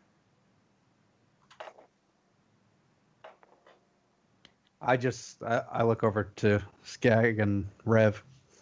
Rev's not here. Oh, Rev's not there. I look at Skag befuddled. Edgar's there. Edgar's just like, he's like looking at his dice. No more dice. and with that, he just like to keep the ruse going. He just goes, okay. And he continues to keep playing with them. Yeah. I like how you guys are still rolling over there. He looks at you. He goes, I believe you have something that I can acquire. I don't know. Why don't you be more specific, real quick? I think you know. I'm just gonna shoot a dead serious look in the eye. And he looks at Edgar. He just goes, so what do you have? I've got a 1. Oh, Edgar, you lost. Lost from. For some reason, that upsets me in a cheeryish mood. I'm like, all right, I do. Okay. Do you I want would me like to purchase it. I'll give you that information right now then. And I, with my sidekick, transfer the information that Rev had sent me earlier. Excellent. He gets it. He gives you the information and he gets it back. It is protect and secure. And he kind of takes a look at it. And he just goes, "Wonderful. What is it that you're asking for?" 2 engine jets. And some landing gear. And he just goes, "I do believe you've already been given the jets." Wait, isn't that what we're there for? Well, she said it would be delivered, but Rev's at the jet, so I don't know if it's been delivered or not. I'm so confused then as to why the questioning. I was going to pay you checks and money, and you were going to pay her. I believe that was the deal. I may or may not have some wasteland feel on the way here. Deal, let's do this. And he just goes, I'll just make it easy on you. What exactly did she give you?" She gave me 2 engine jets as well. I think that was it right now, right? Yeah, there was a replacement engine jet, Just basically. replacement ones, yeah. There was Okay. talks. But... So essentially, he just makes it easy, and he just goes, "Listen, I'll just pay you to give her the money," and he gives you 10,000 checks, Okay. which is about On top 5,000 of a the piece other for each. 2,000 whatever I just earned, right? No, yeah, that's your money. He worked, like he says, he works for the house. I is his played job. my cards right, and I'm back up in the 4,000 range, boys. And with that, he just goes, "Would you just like me to transfer it to her to make it easier?" Yes. Okay. And with that, he just goes, "Thank you, sirs. Would you like to continue?" And with that, he immediately kind of kicks back into the ruse. "Yes, sir. Are you enjoying yourself? You're having fun?" I got a 5 modified. And he looks at you and he just goes, "Edgar, you lost." Oh, God.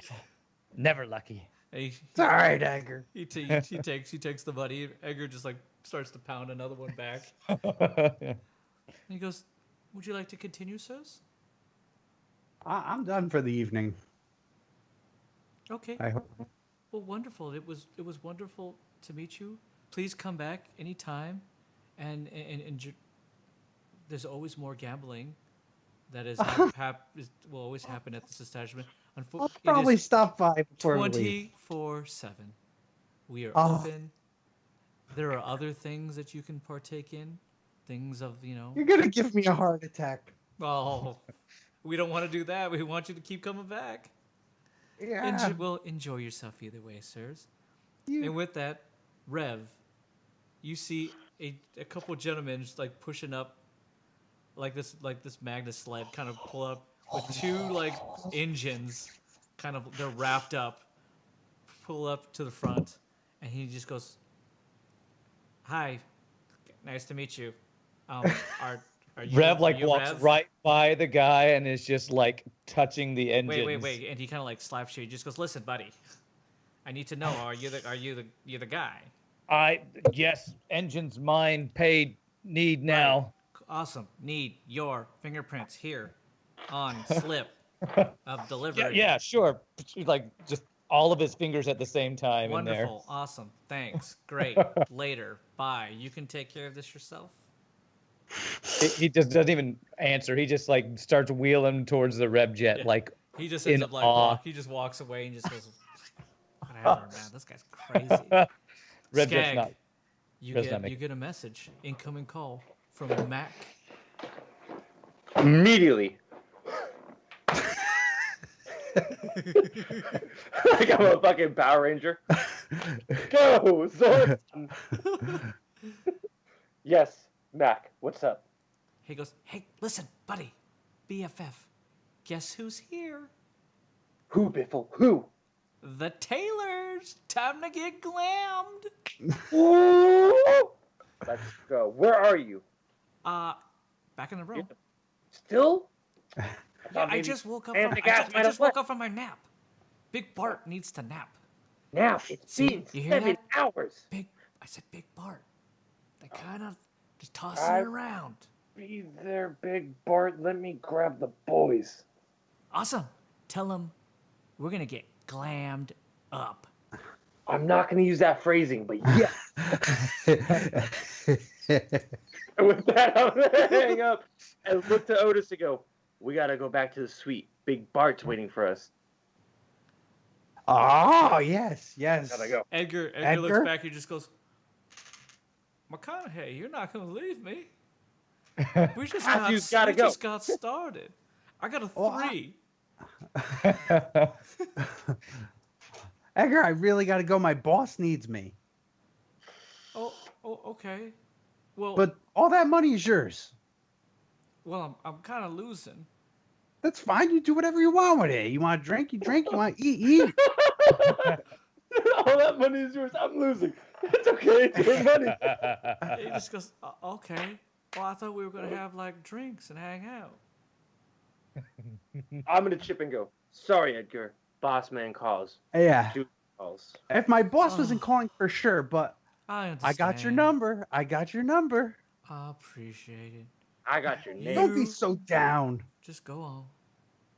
Edgar. Just leave. Me. Edgar. Look at me. Just leave me. Nice. Leave me to I'm die. gonna smirk at him. Fine. You be okay, bud. Rev, you get an incoming call. Oh man, I want to work on these engines so bad. Distractedly, I answer. Yeah, who is it? Rev, it's me. It's Mac.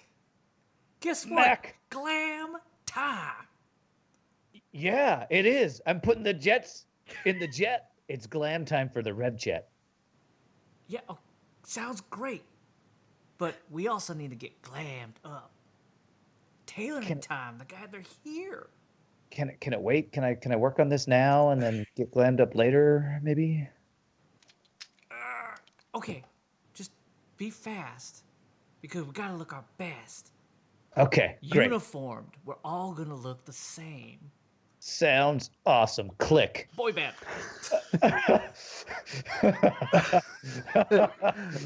Boy band. Well, Rev hung up before he even said it. I I know. love, I love the boy band.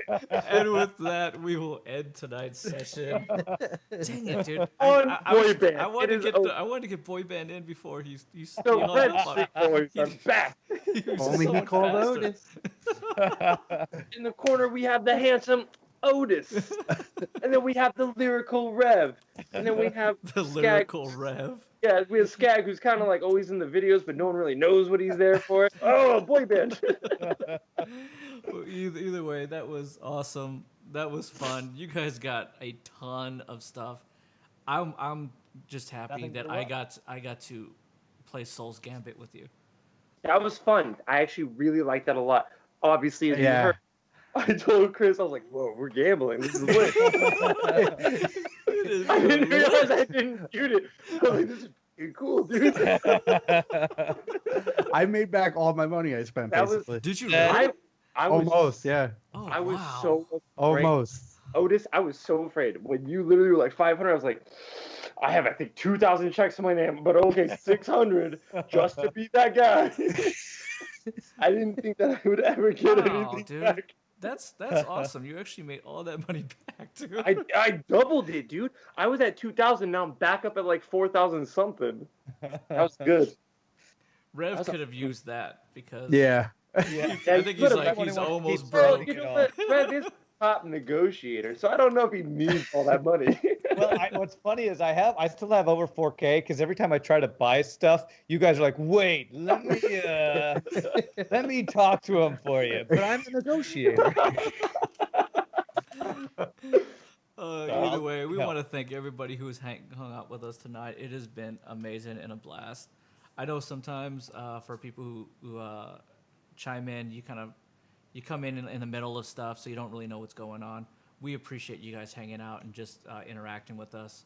Even if you say a couple things or you don't say anything, just you being here and just hanging out with us. I know sometimes you Working it up. want to see a fight, but sometimes these are tons of entertainment just seeing what these guys can do. Rev has 2 new engines. No landing. He has no landing 85%. and no landing gear with 85% I was working on it. I don't power know. Otis, output. Hoping I can put I'm him praying to together. God for you, man. Otis has bought himself a large thing of Dragon's Breath. He has brought a ton of incendiary rounds and a ton of dirty rounds. He is going to war with somebody. And he did get 2 cryo grenades out of that, as well as through the whole thing, gambled his way and got back all the money that he had spent. Just That about. is Just brilliance. He got all that stuff, and I couldn't get a gun or armor or a landing gear to save my life. Skag went for weapons, ended up with a date and some money. That's it. Skag, that's I got- right. Skag got a Skag date. didn't really help out for nothing. Skag got a date and money, and he got a taste of the drink. I can't remember what the drink I gave you. Oh, Skag, I didn't try any of it. Damn it. I drank. I had 3 of them lined up. Yeah. Oh, you got Black Star Surprise. Black Which Star. immediately you think to yourself, it's much better tasting than a Wasteland Fuel. But you're kind of always like partial to Wasteland Fuel. Like those 40s, you know? You're an adult. You're like, I'll never go back to that. What if there's a 40 here in my hand? Hey, guys. And Rev is probably going to do everything he can to put his beautiful RevJet, at least an upgrade. He got an upgrade out of it. Coming together. Every city, we're putting something else Every on it. city, I there feel you like go. Otis made out awesomely tonight Otis did the best in Otis, my- because the was rev jet he is was the getting G. souped up. We got the jet loaded, not as much as I thought it would, but it was loaded. That fool came back loaded more than I ever thought it would. I don't know if you guys realize. I And have you guys had Dragon's grapes. Breath- Yes. And grapes. And you Yes, had yes. grapes. Artificial grapes. And Rev like a young child had his first grape, and he was like, And it just gums out. But we want to thank everybody who has hung up with us tonight. My name is Scott Shogi. Again, I am the creator of this game, of Horizons Unknown, the After Earth RPG. We have the amazing Mr. Burgher_TV. Tell them where they can find you, good sir. Follow me here on Twitch at Burgher_TV, on Twitter also. And thank you to Scott and the rest of the guys. This is a lot of fun. Eli, Mr. Skag Hey. Retlaw himself. Tell us You where they can- can find you. You can find me in most offices, like the Fire Guy, the guy who did the Fire Island, prepared to suck dick, mainly for Kingdom Hearts 3 details. So in your local office near you. He winked. You know the Fire Guy, right? Though, have you seen that the documentary? He's a meme. He literally was like, "I fully prepared, came in there to suck some dick," and he's like, "I don't want to be known as the blowjob king." A little too late, buddy. And That's Mr. Rand 118. Ryan, tell them where I they can don't- find you at, good sir. Know what to say. You don't have to follow that. Just go your own way. Find your own Okay. path. Twitch TV /Rand118. YouTube Rand118. That's where you can find me. Oh god. Again, thank you so much. You guys have a wonderful evening. We are always here every Friday evening at 7 p.m. And until then, stay safe on the waste, everyone. Take care. See ya. Oh, I hit my bunny.